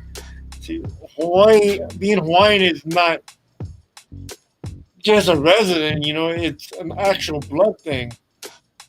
Yeah, But I mean, you will be accepted regardless if you have respect. Which, unfortunately, like there is like this big old stereotype that Hawaii doesn't like mainland people, and especially the military, and that all just stems from a few bad apples trying to ruin it for everybody else. it's drunks. Mostly like drunk sailors on leave. Yeah, because you and I were like, yeah, he and I would get into a fight with military personnel, and that's just because like in Waikiki, you got military guys that are out there drinking, having a good time, and then they start acting like asses when they're like completely just gone on their alcohol, and so they'll try to mess with a chick who's got a boyfriend, and he's one of the local guys that kicks it at the beach by walls, and then she goes and tells him, oh, the military guys try to grab my ass or whatnot. And it ends up in a rumble because military don't back each other. So you end up over there by Kapiolani Beach Park by Walls is what it's called. You end up with like freaking 30 military dudes, and then like all like the surfers, boogie boarders, just the local beach bums, and then of course us, the runts that fucking hang out with them, get called into this shit, and then we ended up in a big ass fight. And I mean it happens. I don't know. For me, I'm considered. I consider myself fortunate and blessed to, What up, B Tech? to grow up in Hawaii because the way that most people think here in the mainland is so ass backwards. Like growing up in Hawaii to be surrounded by so many ethnicities and religions and cultures, like it keeps you very open minded. Where like I've lived in Arizona almost 10 years now. It's like you see like a lot of the same minorities hanging out with themselves. You don't see a mixed bunch. Yeah. Yeah, everyone keeps to themselves. Basically, they stick to your own. Like in Hawaii, it's very, very, very different from that. So, yeah, that's one thing that even like when I left Hawaii and came to the mainland, like something I had to get used to was understanding that it is a weird thing. But I mean, every place is going to be different. Every place is going to have like their way of doing things, and then there's reasons why things are that way. So it's like I don't know. Well, the one thing, like especially going on here in 2022, you don't hear really much issues about race in Hawaii. What? Blaze, Shoots, get in, bro. Either he knows the lingo or he watched a lot of Gabriel Iglesias. Or Dog the Bounty Hunter. You Nightbot can't harass me on here. I don't put Nightbot on here. I don't put Nightbot on here at all. I don't need them running at the comments or anything like that. So I do it just by basically only allowing subscribers to comment and chat in and whatever. What up, Mike? We're basically just chit-chatting for the rest of this live stream. Oh yeah. Mike, if you got a question from my brother on wrestling, because we do watch WWE. As a matter of fact, you've heard me talk about me and my brother. We watch wrestling, we go to stuff. What is it, Technoid? No, this is B-Tech Reviews. So he actually had a radio podcast show talking about wrestling with his friends. He lives in Texas, and so he's the one that I talk to a lot about with like wrestling and whatnot. How old is he? He's how old are you, B-Tech? I know you're like what, my age or a year younger. Oh, if he's our age, then yeah. He don't look at it. Did you see it like? No. I'm just saying, like, looking at all. Him being around our age and living in Texas, like, dude, they have so much respect for wrestling out there. No, I didn't watch AEW tonight. You missed SmackDown because you was at work. Well, Triple H opened up SmackDown. He showed me a clip of it. Wrestling, like WWE, has gotten so much better under Triple H. He's 36. Yeah, see, and he lives in Texas, you said? Yeah. Like, like in Texas, people like the Von Erichs and fucking Dick the Bruiser and Dusty Rhodes, like, that's God down there, damn it. Oh, yeah. Yeah, no, we didn't watch AEW tonight, man. I'm going to watch the highlights later. But, yeah. Was it good? Because for me, AEW is kind of like going on a downward spiral. I don't like the content they're putting out. I really think that Tony Khan is doing some bad booking, and it's nuts. See, with all these companies, AEW, Ring of Honor, TNA, they need to learn from WCW's mistakes. That's the problem that they all have, is they're all following the same format that WCW did. Hire a bunch of ex-WWE guys and give them too much creative control. Yeah, I think that's Texas makes the best wrestlers. I would have to agree. That and any Polynesian states. Yeah. Little ones. Yeah, I know that. Yeah, we know that they don't Ring of Honor, and it's going to be very different to see how it's run now compared to when it was a standalone company off. Yeah, he purchased it, so they it's weird. Yeah, I seen the promo, and trust me, Shane's not in the building. There is no Shane McMahon that owns this. Yeah, that's just crazy, man.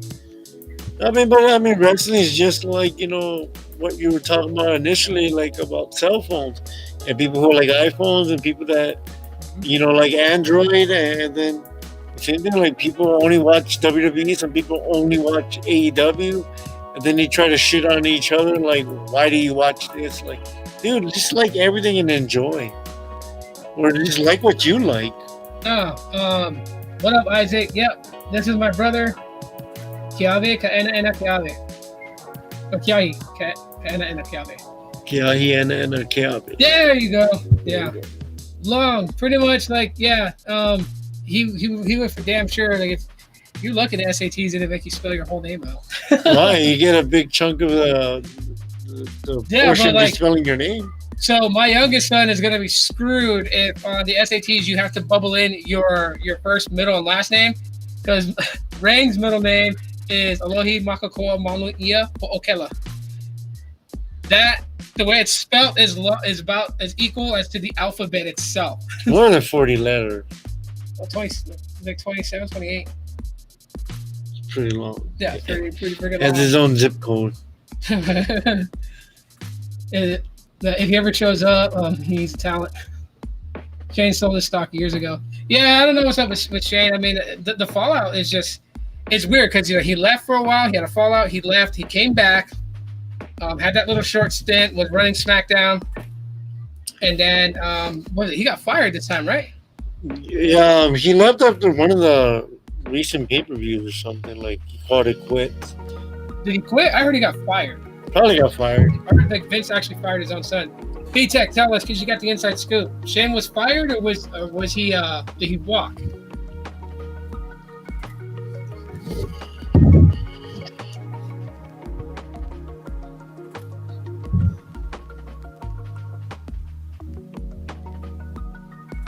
You're like going off on your Facebook Messenger. Kika's gonna be a little bit because she's probably gotta go head over to the hospital first. So she found out her grandma's in the hospital. So that's fine. I heard what happened. Probably like maybe 10:30. I'll just start walking to the light rail. We'll see. Well, she'll let me know. Yeah. So earlier in this live stream, I shared a little bit of crazy ass stories that he and I got into. Lots of trouble when I was young, and so yeah, I'm a very different person today than what I was then. And to be honest with everybody, like technology. Can I repeat the question? Was Shane fired, or did he walk this time around? Well, like I guess the biggest things that I like about tech is that it calmed me down and it centered me from the dumb stuff I was doing back in the day. Even when I was freaking street racing, like that was pretty stupid too. Oh, he walked? Okay. All right. So then the whole thing about him being fired was just like some BS on the dirt sheets. The only thing I want to see Triple H bring back is the WWE Network. I'm tired of watching all my contents and pay-per-views with commercials. I loved him, and I told my brother this too. Like what I would do with WWE, because there's too many belts in my opinion. I honestly would get rid of the Universal title, keep the WWE title, have the WWE champion defend the title on both Raw and SmackDown, and make the main title for Raw either the Intercontinental Championship or United States Championship, and vice versa on SmackDown, and kind of pull like what TNA did with the X Division title when Hogan was doing his thing there, and that is if you are the Intercontinental Champion and you are the United States Champion, you had an option at any given point to cash in, surrender your belt for a shot at the WWE title. That's always been like one of my things. Get a VPN and change your region, and you can download the WWE app. Wait, the app is gone? No, the app is still up, but it's not in the U.S. It's out of the... Anything in the U.S. is run through Peacock. Oh. Yeah. So outside like India and stuff like that, they still use the network. See, I didn't even download the WWE app for so long. I didn't even know it was gone like that, in the sense that in the United States we couldn't access it. I was like, yeah, it's been on Peacock for like a year or two now. Yeah, because I watch everything on Peacock, so like Raw, SmackDown, NXT, and then the pay-per-views. So I never really seen the reason to subscribe to the WWE Network when I already have Peacock. Yeah, it's the only way you're allowed to watch it. That's crazy. At least we're not paying for pay-per-views like we used to back in our day. My mom is still pissed about that. You tell me $10 a month and you can watch all this all day long, but you have to spend $30 to $50 a month on pay-per-views? Oh, she was pissed. I remember my dad got super pissed off because like back then with your cable company, you could actually call in on your phone and order the pay-per-view. And I remember I ordered Starrcade '97 because I wanted to see Hogan take on Sting. And I did that without my dad's permission, and then he got the cable bill. It was like his normal bill, and then he seen when one pay-per-view ordered Starrcade '97, and it was freaking $59.99. He was fucking pissed. It transitioned last year at WrestleMania in 2021. Oh, okay. Yeah, I still miss the network though. I mean, I watch just about everything on Peacock anyway, the WWE portion anyway. Yeah. That's crazy. Premium live event. My bad. Oh, okay. Y'all know who? Was that Braden? I don't know who that is. No, I don't know who that is. If he does the haka with his dad. I mean, I don't know. Well, who's the first guy? No, this is the first and last name. Was he an attendant at the Merry Monarch on the Big Island? Because they still run that, yeah? Yeah. Yeah. So they have that event there. You have like it's a hula and haka competition, right? So you have hula on each island. There's like different classes that go there to compete. It's called Merry Monarch. It's like what, like 3 days? 3-day event? Yeah. I don't know. So it's funny. The person that he knows, besides that, well, a person that he's interacted with quite a bit, because the guy went to the high school that he went to, is y'all know him as Bruno Mars, Pete. But yeah, Peter Hernandez. Yeah, he knew Peter Hernandez before he became famous. Yeah, it's when he was a lounge singer with his dad. And he got the name Bruno because his dad said he was short and chubby like Bruno Sammartino. That's how he got his damn name. Yeah. I'm so a fan of Bruno Mars. It's just sad that once he made it big, like, he doesn't talk about like being from Hawaii or anything. And that's kind of like the way how it goes with a lot of people who make it out of Hawaii. Man, as big as she got, what's her name? Bette Midler still talks about her time going to Radford High School. The Rock still talks about McKinley High School. Yeah, but then like you also have well, I mean, now that he's back in Hawaii, he does kind of do a lot of stuff there. But when Andy Bumatai left Hawaii for his comedian career, he rarely referenced things about Hawaii. Well, he plays at LSU and now at the Chargers. Oh, okay. Oh, okay. Did he play for UH? Is that where you're talking, like referencing the haka, or does he actually do that in the NFL? Because I know the UH Warriors, they would do the haka like on when they played on Saturdays. They would do that as like when they're coming out to the field.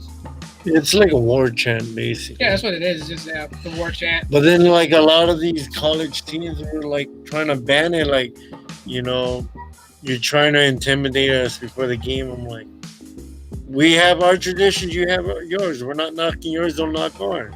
Well, we can't help it if they get intimidated by that. I mean, but that's what it's supposed to be. It's a war dance. That's what it's supposed to do. Like back in the old days, like before Hawaii was united as one, each island pretty much had its own. And Kamehameha the First was the one who united the islands, but his fights with each island were different.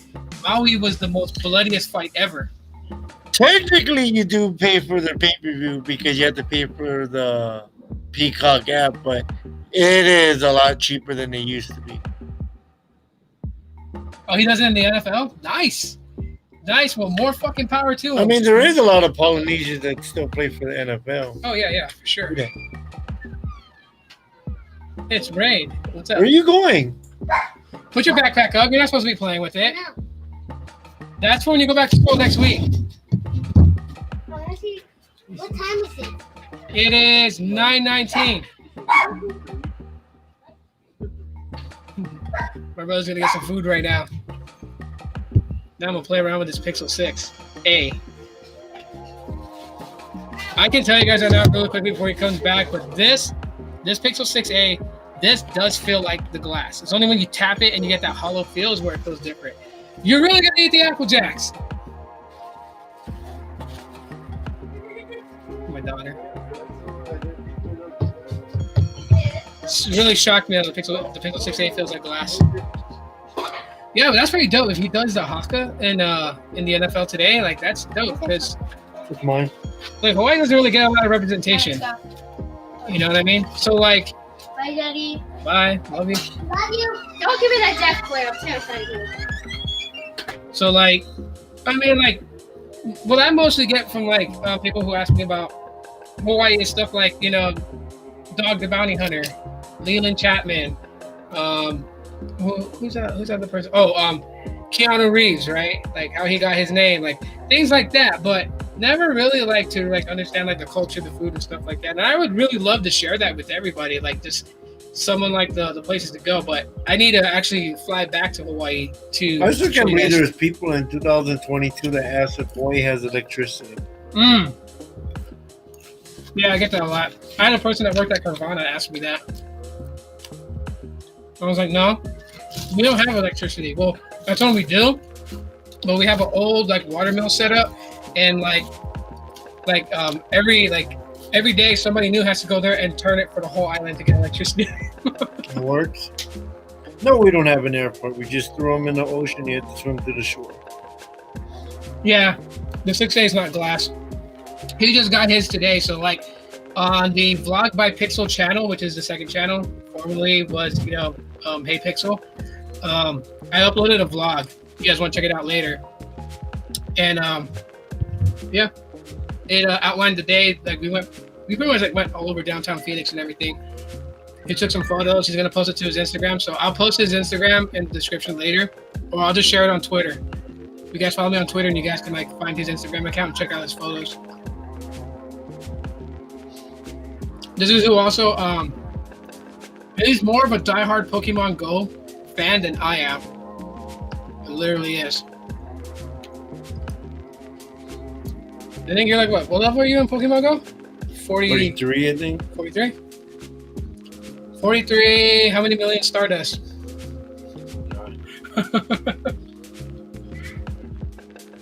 Crazy. I think like 16 or 17 million. Wow. That's nuts. Sometimes I want to start a Pokemon YouTube page or on YouTube. Why not? You can always make videos based on it and then show the areas that you're at, plus the food that you go. Like, I find good restaurants to eat at because he finds them. So I actually don't find them. He finds them, then he tells me where I gotta go try things. You want to see his photos? Yeah, for sure, man. Actually, what is your tag? I know it's like eye capture moments, but like I'm gonna see it always, but it's like I underscore. Okay, I underscore capture underscore moments. So that's his Instagram handle.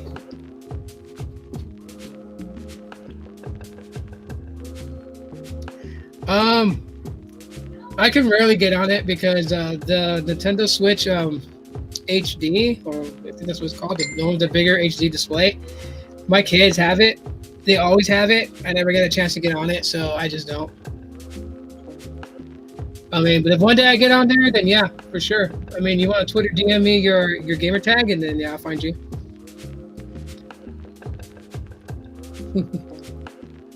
Anybody else? Mike, did you notice anything different about YouTube Studios and your ability to monetize? Because it's gone off the line. I noticed that, and I'm wondering what happened. I heard that YouTube Studios made a big change, so I don't know if that's the reason why, or if they like finally are getting rid of me on YouTube.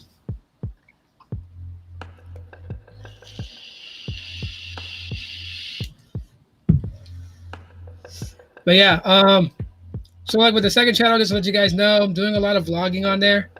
It's actually not too bad. So we had like a lot of wind come through, a little bit of lightning, but no rain. I was kind of worried about it actually raining out here. But yeah, now I'm gonna start vlogging stuff. I mean, it's still like pixel centric on that channel, but you know, because the vlogs aren't shot on pixels, whether it's my 6, 5A, my 2XL. Like the vlog that I shot today, that was recorded on my 2XL completely. Every clip in that 7-minute or 8-minute vlog is all from the Pixel 2XL. And yeah, I'm gonna start doing that just for fun and everything like that. I guess just kind of like show like what I do outside of this, and when I'm out and about, and just kind of take you guys on those journeys with me, and then also talk Pixel and stuff like that too, for sure. But yeah, I mean, if you guys want my brother to come on here and do some more, just like guest hosting with me and everything like that, let me know. For sure, let me know that, and I can always plan it out to like where it's his day off, and he can come over and chill, and we can get on the live and talk. And it doesn't have to be tech. It could be anything. Whatever you guys want to know. Do you guys want to know about, You need to come to the pollution and shoot by the waterfalls. Oh yeah. If you guys want to know about even cooking, like Like my brother can bang out some like badass freaking Japanese cuisines, like even local Hawaiian cuisines. Not the barbecue stuff like you find like at L&L barbecue or that type of stuff, but like pipicala short ribs, stuff like that. And then I don't think he told him. So like for his Thanksgiving, I know we forgot to say it earlier. So my brother, he has a tradition for Thanksgiving that's not traditional. So like, yeah, you will get your turkey, you will get your ham, you will get the fixings, but he also makes other things too, because Thanksgiving to him is like a 3-day like event, 3-4 days. It's a marathon. So he'll make a big pan of spaghetti, because in his thing, Thanksgiving you should make the meals that you love to eat. So he'll make spaghetti, he'll make teriyaki chicken, he'll make chicken katsu, fried shrimp I made one year, garlic shrimp. He'll make chocolate jalapeno pie. He'll any dish that he feels like eating, whether it doesn't matter. It doesn't have in his eyes. It doesn't have to be the traditional thing that you see on Thanksgiving: turkey, ham. The key word is thanks. Be thankful you have food. Be thankful you're alive. You want some recipes from Hawaii? Follow his gram and DM him, and he'll give you some. It depends on what you want to make, because like in Hawaii, it's a melting pot of culture. So a lot of like Asian cuisines have been blended into Hawaii, right? So like one of the staples that we love to eat, like they serve it to us in schools for lunch, but we also do love to eat is saimin, which is different from ramen noodles. Ramen noodles is the type of noodle that's in it. Saimin more focuses on the broth. So it's like the Japanese version of pho, because pho focuses on the broth and what you put into it. But that's a Japanese thing, right? Chicken katsu. Or no, not chicken katsu, but what's the other one? My favorite thing to eat, and I can't remember the name. Machiko chicken? No, it's not Machiko chicken. It's Korean. Meat jun? Yeah, meat jun. Meat jun. And if you guys didn't know, meat jun is actually a breakfast dish, but that's Korean. But like it's a staple in Hawaii. Like a lot of different restaurants out there, they tend to have these things. Pork cutlet, like he said, he can eat Japanese curry by the freaking pounds. So there's a lot of different things. So anything you want to know, like hit us and hit my brother on some DMs, because he has more of those recipes and stuff like that. Yeah, like if they follow me on Instagram, they can ask me any damn thing they want. Yes, Blaze, you are absolutely freaking right. Spam is like, well, it's not used in most dishes in Hawaii, but Hawaii has it's universal, man. Last time it was 151, but I know the recipes have grown. I think it's over 300 recipes that you use Spam. And believe me on this, when we make Spam in Hawaii, it's not like the taste that some people don't like of Spam. If my brother was to make you a dish using Spam as the ingredient in there, you would not even know it was Spam. You would not taste the saltiness of the meat, because the different spices, herbs, and blends that my brother uses to make the stuff completely drowns out that the saltiness from the Spam acts as if you were to put a pinch of salt in a dish to get it flavored. You would never know it's Spam. But yeah. Spam is life. Like I cannot have a kitchen without Spam. Yep, Spam is the way to go. At least for me it is. One of my favorite things here, I don't know if you guys follow my Instagram, you guys probably saw it on Instagram, but like there's this snack called Spam musubi. It's basically just like compacted rice into like a rectangle, a fried Spam that has a teriyaki glaze on it, or any other sauce you'd like to put on it. You can even put like sriracha on it if you want to. And it's wrapped in nori, which is the Japanese seaweed paper. And it's really good. And I order like 2 orders of that from Ono Hawaiian Barbecue, because one order comes with 2 of them. So I eat 4 because I'm a fat ass.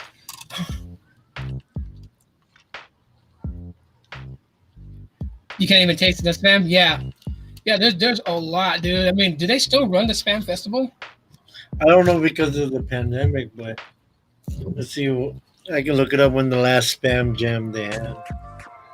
Yeah, I always wanted to go back and attend the Spam Jam because I want to get the hat and the slippers. Sandals. Slippers is sandals. It's just the way if you're Spanish, chunkless. Yeah, they just had one. Damn. Saturday, April 29, 2023. So it's around at the end of April that they do the Spam Jam. Which makes sense because over here around March or April, the Aloha Festival. Yeah, I didn't go this year. Only went to get a hat and some food. Hey, they have a friggin' Spam Musubi mascot? Yeah. You gotta know, like, yeah, Spam definitely knows Hawaii loves it. Yeah, there's a lot of good food in Hawaii. Like, oh my God, there's just too much even. And like I said, it's a melting pot of things. So you even got your Asian ethnicity, food. You also have Puerto Rican food out there that's like very embraced. Like one of the favorite snacks from the locals out there. And like, so I know pasteles is cake, but like in Puerto Rico, pasteles is kind of like what Mexicans have tamales, but they use plátano and mixed with the masa instead of just masa itself. But same concept, you have shredded pork and red chili, or you can have chicken, you can have beef, like a green olive or a black olive in there. And instead of using the corn husk to wrap it, they use the banana leaf to wrap it and steam the same way. So it's pretty much like, yeah. But Hawaiians love that. They love pasteles. Mofongo, they love that too. There's like a bunch of different Puerto Rican restaurants in Hawaii, so they love that there too. There's a lot of culture shocks in Hawaii. Like you can make fun of 7-Eleven and Circle K all you want here in the mainland. 7-Eleven in Hawaii is life changing. Yeah, because you go to 7-Eleven, they got hot foods, like they got manapua, which is freaking amazing. Manapua is like a rice bun, and it's stuffed with like various different meats. So you can have chasu. Chinese call it chasu, but it's called charsu. Chinese roast pork. You can have chicken curry, which is a Japanese curry. So it's not Indian curry or Thai curry, it's Japanese. So it's that golden yellow colored one. A little spice to it, but not overbearingly hot. What else is there? There's Kalua pig, I know there is. Kalua pig. And then, so 7-Eleven, like their format is run by like almost what you would see in Japan. So there's a lot of bentos and like little plates and stuff. Bentos are like mini lunch boxes. So you get like maybe 2 or 3 scoops of rice, maybe like teriyaki beef, and that's gonna fly away. Keep that flying. But yeah, and it's just quick meals you can pick up and eat. Zippy's is very popular for that. Their bentos, they got the surf pack, and I forgot what the other one's called because I always get the surf pack. Zip pack. Oh yeah, zip pack. But yeah, my favorite thing to get from 7-Eleven when I go there is to get either chasu manapua or curry manapua, and then an order of pork hash, and then that what the hell is that? That Chinese thing, lechon. Oh, the Chinese sausage. Yeah, that. And even then, like, dude, like we have like, how like in some places they have like snack trucks or ice cream trucks. We have what's called the manapua truck, which sells just about everything, including fried ramen. If you've never had fried ramen, you need to look it up. You need to try to make it. It's hella ass good. I mean, here in the mainland, like especially Hispanic states like California and in Arizona, we have the elote man, the corn man. And all he sells is like freaking hot Cheetos, corn, and freaking snow cones. Well, with the manapua truck, you get fried chicken, cigarettes, cake, fried noodles. You can tell we were bad smokers when we were kids, because that was my thing. Go to the manapua man, one pack of Cool Filter Kings, fried ramen, 2 Spam Musubis, and that was my thing to buy from the truck. But what the fuck, 7-Eleven don't have that out here? Yeah, it's because it's so like if you ever get to go to Hawaii, you will find the menu in restaurants that are native in your area to be different, right? Like the big breakfast here is a biscuit, a sausage, and scrambled eggs at McDonald's. Big breakfast in Hawaii is 2 scoops of rice, 6 Portuguese sausage, 2 Spams, and what else? That's it, yeah. And the sausage. That, and then Hawaii's the only place they fry the apple pie still, yeah. Oh, damn. I want an apple pie from McDonald's, but can't get it here. Here it's baked. But yeah, so I mean, they like companies like 7-Eleven, McDonald's, Burger King, they all try to adapt to the areas where they're serving. So like in Hawaii, they embrace a lot of the types of food that we eat out there. So like yeah, you won't get a spam musubi from McDonald's, but you can get like a spam biscuit sandwich or a spam egg McMuffin. You can get that there, and then the teriyaki burger. And then Hawaii's the only place that had the lobster roll. Oh yeah. And then you have like your haupia pie, which is like coconut custard. That's good. You have guava, pineapple. You don't get that here. Simon ramen, you get that at McDonald's. Oh yeah, you can get a bowl of Simon at McDonald's. You can imagine them serving a bowl with like rice noodle, fish cake, and chopped green onions and other things you can add in it. Either luncheon meat or spam in it. Yeah. Bro, I'm fat for a reason. Okay? Like if you've never seen, I'm fat for a reason. No, I know that, and that's why 7-Eleven gets a bad rap out here. Like, oh, I don't want hot dogs. Like, well, they do sell hot dogs and stuff like that at 7-Eleven and those frozen burgers, but Yeah. you can actually get real food at 7-Eleven in Hawaii and not, like truck stop food, really. You don't have to just eat nachos and the cheese that's been sitting there for like 2 days. Yeah. But see, like so many people are cool. Like there was a dude that ran a 7-Eleven, not in Waikiki, but it was like where the fuck was it at? I know it was probably in Kalihi area. What about it? The one where we used to get free food from, because the guy was pretty cool. He would load up bags of food. You remember? What was it again? 7-Eleven. The guy that worked at 7-Eleven that gave us free food. Oh, that's the one by the housing project by KPT. Yeah. Yep. Like people are just cool there. They see a couple of kids. They figure out, hey, you're a runaway. They don't want you to get into danger and stuff, so they make sure you're fed. So they'll tell you like, hey, I close at now I get off work at midnight. Come 11:30 p.m. and I'll have a bag of food for you guys. And we would go over there and just like they would just deck it out with so much food and drinks. Like I mean, it's not hard to survive in Hawaii. The only downside to it is that you live a humble life out there because how everything is so expensive right now.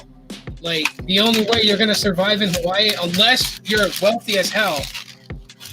But the only way you're gonna survive out there is you gotta tag team it with family. So your family, and a blood relative family to you need to combine your guys' funds together to try to get you a house. Because like, friggin' 3 or 4 bedroom house in Hawaii is like what, like $2,500, almost $3,000 a month. Rent, yeah. Yeah.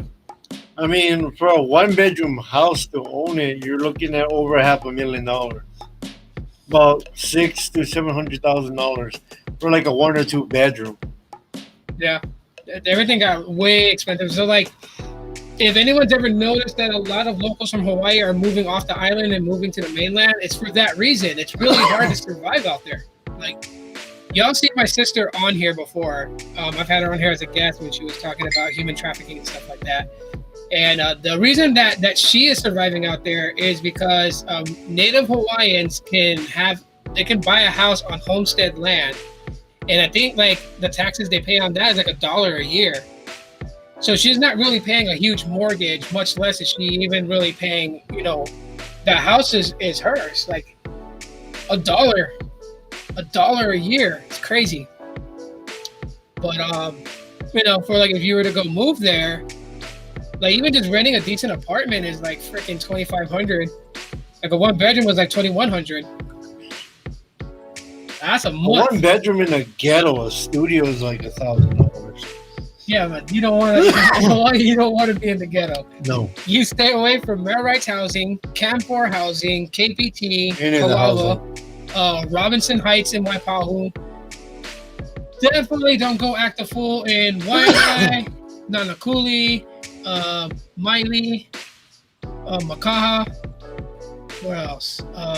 Going to the north side, don't mess around in Haleiwa. Don't mess around in Kahuku.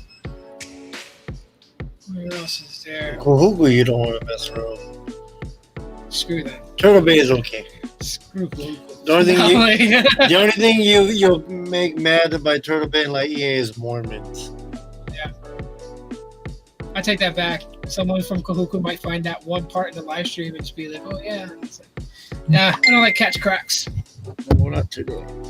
Not today. And you know what? If you have to fight a Samoan. Don't go for the head. Don't go for the head. Go for body shots. Hit the body. Move, stick and move. Hit the body, never the head.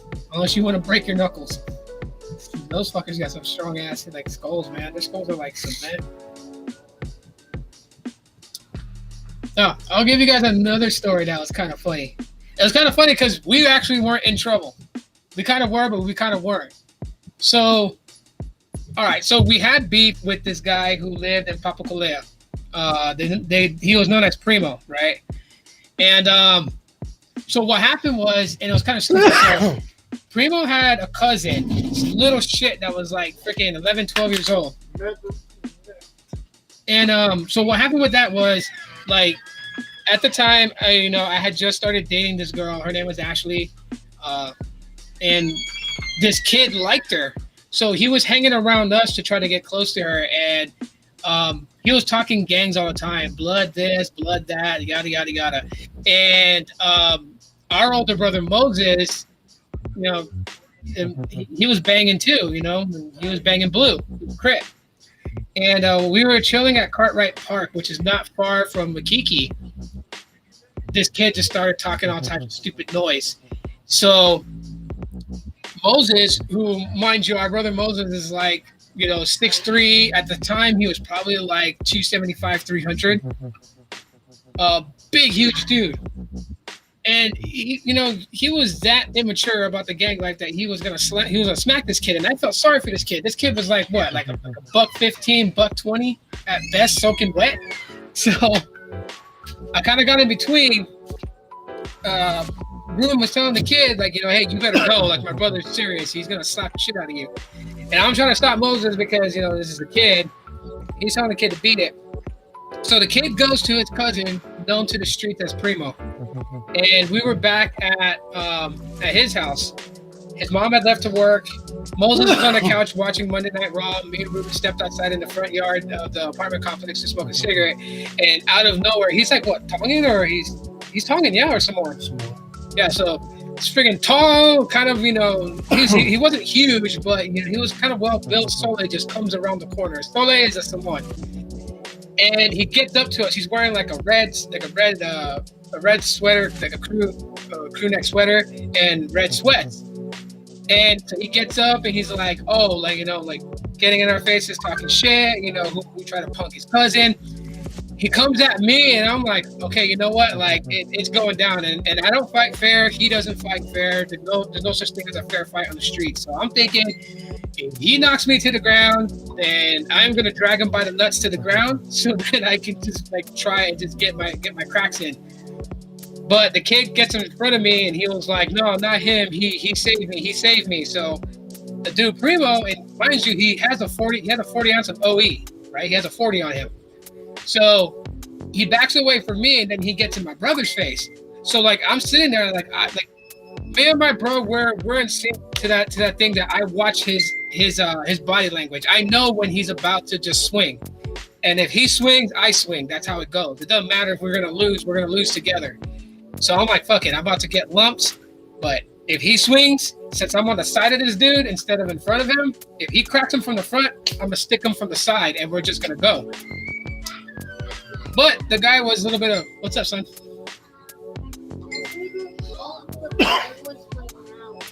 All right, play something else then. Just leave her alone, okay? Love you. Love you too. Love you guys too. Love you, Uncle Ruben. I'll read your ring. So before my brother gets ready to square off with this dude was such a bitch. He actually cracked my brother in the ribcage with that 40-ounce bottle. It hurt. And like at the same time too, I guess the reason why we didn't react so quickly was because the dude Primo was actually looking for Moses. And so he kept saying like, where's Mo at? Where's Mo at? And we're thinking like the couch is right by the window and we're right by the window. So we're thinking, okay, Moses is going to come out here and just handle this dude. Like we'll just let them both go at it. Nope. Moses kept watching Monday Night Raw. he gets cracked with the 40-ounce bottle, and then the dude tells him, he's like, he tells Ruben to tell Moses a message. So we're thinking that's the end of it. We're like, okay, fuck it, they're not gonna come back around here again, you know. A week later, all of us are chilling at his house. We're like, fuck it, we're gonna go to 7-Eleven and get some food and cigarettes. So we all get up, we all mob together. Me, him, their younger brother Mikey. Was that one idiot with us? The kickboxer Mike. Yeah. Yeah. So we're all mobbing down to 7-Eleven, which is like half a block down from where they live on their apartments in Newton Water. We get over by where the laundromat is at. There's an open parking lot right there. There's 2 vehicles parked there and a bunch of Samoans just hanging out in the dark. And all of a sudden, we hear Moses' name get called. We look over, we see Primo, and we see all his boys with them. There's like 12 of them? There's a bunch, yeah. And we're like, damn. So they come not even a second later and they surround us. So we're like, okay, you know what? Like today we're getting our asses handed to us. So I'm ready to go down. He's getting ready to go, you know, just like to take whatever's coming, right? One of the dudes that was with Primo, his name was Moses too. So he gets up in our brother Moses' face and starts talking shit about, you know, I'm the real Moses and what, you know, just finding any reason to get it. Over their name. They're just trying to get a reason to fight. And Mo did not want to catch any more problems because we weren't even supposed to be walking down there. We had a curfew set by Honolulu Police Department, which I'll tell you guys why afterwards. But yeah, we were adults soon. So they're surrounding us. Dumb Mo's trying to fight our brother Mo, and then so he slips away from the crowd and he gets across the street, and Mikey's with him. Kickboxer Mike, I think, fucking ran because he wasn't even there afterwards. He freaked and he ran. So one of the other it's like this dude was probably like 6'4". He wasn't like one of those really stocky Samoans, but like he grabs me, kind of like in a headlock, and he pulls me into the alleyway between the 2 buildings. Yeah, he's fucking dumb. He's like, stay right here, bro. You fucking move, you can catch cracks. I'm like, okay. So he walks back to the crowd. Ruben's across the street, and he happened to find like an empty box with empty beer bottles inside of it. So like, okay, you know what? He's just gonna start throwing beer bottles at whoever comes at him. And I'm like, I'm not gonna stand here in the alleyway where no one can see me and get jumped by like 6 of them. So I walk around the building and come back out to the sidewalk. And when I get back, I walk right into the crowd. I'm trying to see what's about to pop off. And the guy that grabbed me and pulled me in the alleyway, he gets mad. So he grabbed me again and pulled me into the alleyway. And I thought, okay, like for sure we're gonna go at it now. No, he lets me go, and he's like, well, I fucking tell you, cuz, stay here. I was like, oh, okay. So he walks back out, and I do the same shit. I go back out, but this time I cross the street to where he's at. He's got a case of beer bottles. He's like, fuck it. If these guys come across, I'm gonna just start hitting them with beer bottles. And that's what he means by like we're lucky. The only thing that kind of calmed it down was that my ex-girlfriend at the time, Ashley, her mother, we call her Auntie Miley. She knew Primo's family, so when she heard that we was about to get mobbed by like a boatload of dudes, my girlfriend told her mom, and she and her mom and her older sister Deanie drove down to where we were at, got in the parking lot, and was trying to calm all those guys down. And I think that one dude did hit your brother, like to try to get shit going, but Mo didn't swing back. I don't remember how we called anyone because we didn't have cell phones. No, they did because they were with us too. Ashley and Eris was there too. I mean, cell phones wasn't the thing. I don't know how everybody knew it. I don't know. Oh, you're talking about how we freaking knew how to like find people and shit? Oh, that too. Well, that was a little bit more easier, but in those situations, I don't even know how your girlfriend the or payphone right there by the laundromat. Because remember, Eris called him there. Oh, okay. No, she called because Eris actually kept walking. Yeah, okay. We stayed behind because we didn't want them involved. I didn't want my girl being involved, and then she didn't want me to get into a fight because she was. So that girl was trying to calm me down from my stupid stage, where I earned the name crazy because I did some really crazy shit. And she was trying to calm me down from it. She didn't want me to fight, so she called her mom. And I was like, I was with him, and he had his beer bottles and everything. So, yeah, nothing really kind of came to that, but that was like a point where I thought we probably would have got killed. I didn't know. I know Primo had a gun, but I wasn't sure. The thing about the whole curfew thing. So the cops didn't like us because, again, we're into wrestling. So much that we actually emulate it. We didn't listen to that sign that said "Do not try this at home." We did try it at home. We tried it out on the sidewalk. So across the street from where you lived at, there was an Asian temple across the street, and there was a playground. In the playground, you know, like they have like those not monkey bars. What the hell do they call them?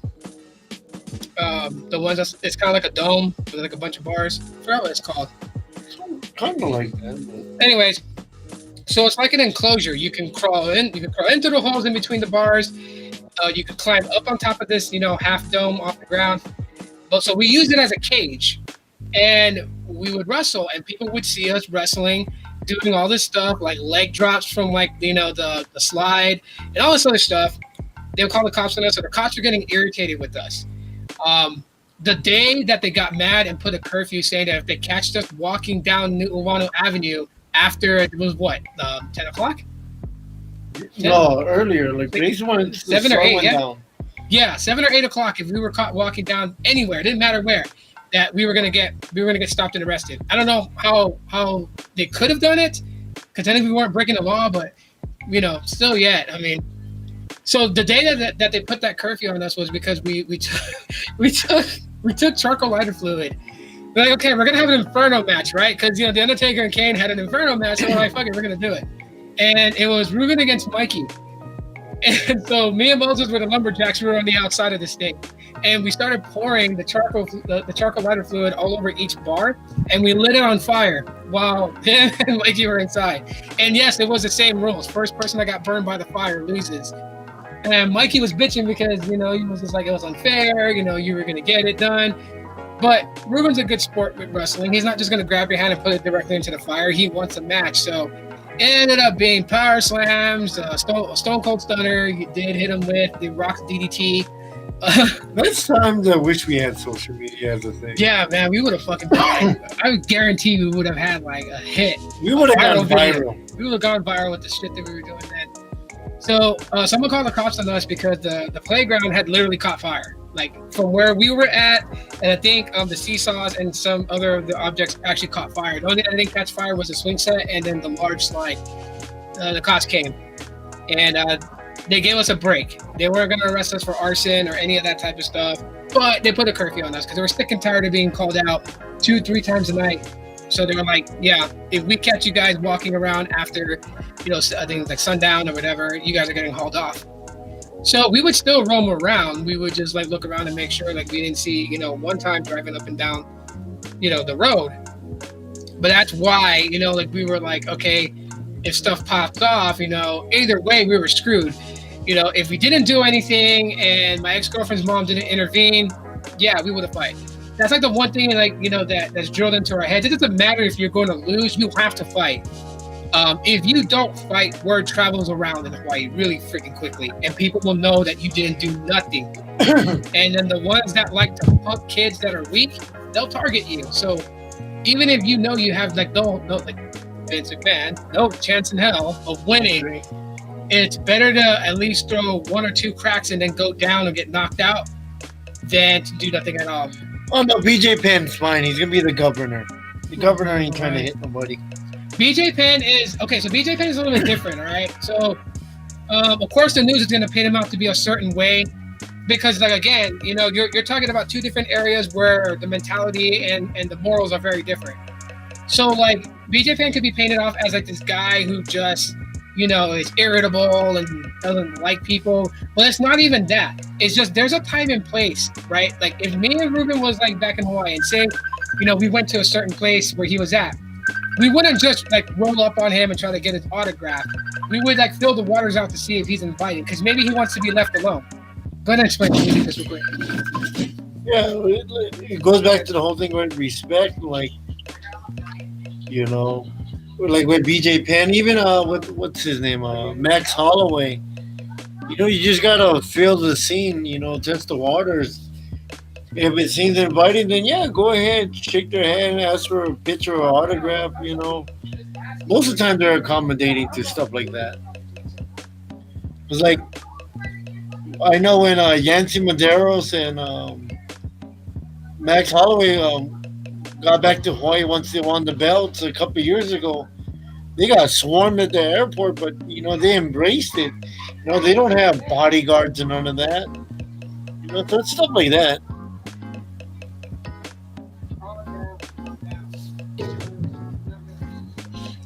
One second.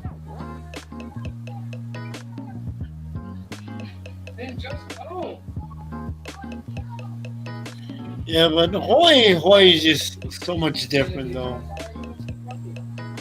It's a good place. I recommend everyone visiting Hawaii at least once, and at least spend a week there and immerse yourself in all the different cultures and different things that you won't see anywhere else outside of Hawaii.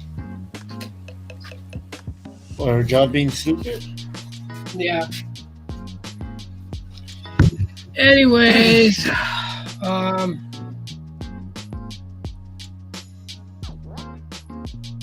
up, brother? How's the fam? Fam's good, man. Fam's good. What's up, man?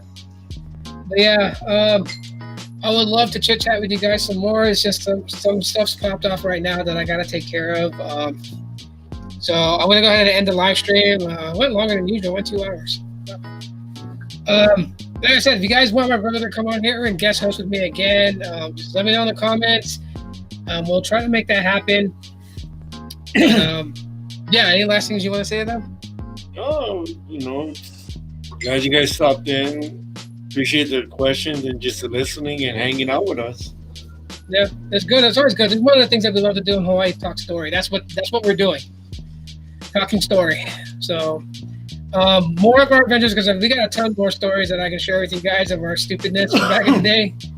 And but yeah, just understand that like the person I was then is not the person that I am now. Obviously, because we were kids then. But yeah. Oh man, it's like tonight is turning into a very bad night. So and this weather is getting a little crazy. Yeah. So I'll see you guys in a few days. Yeah, take it easy.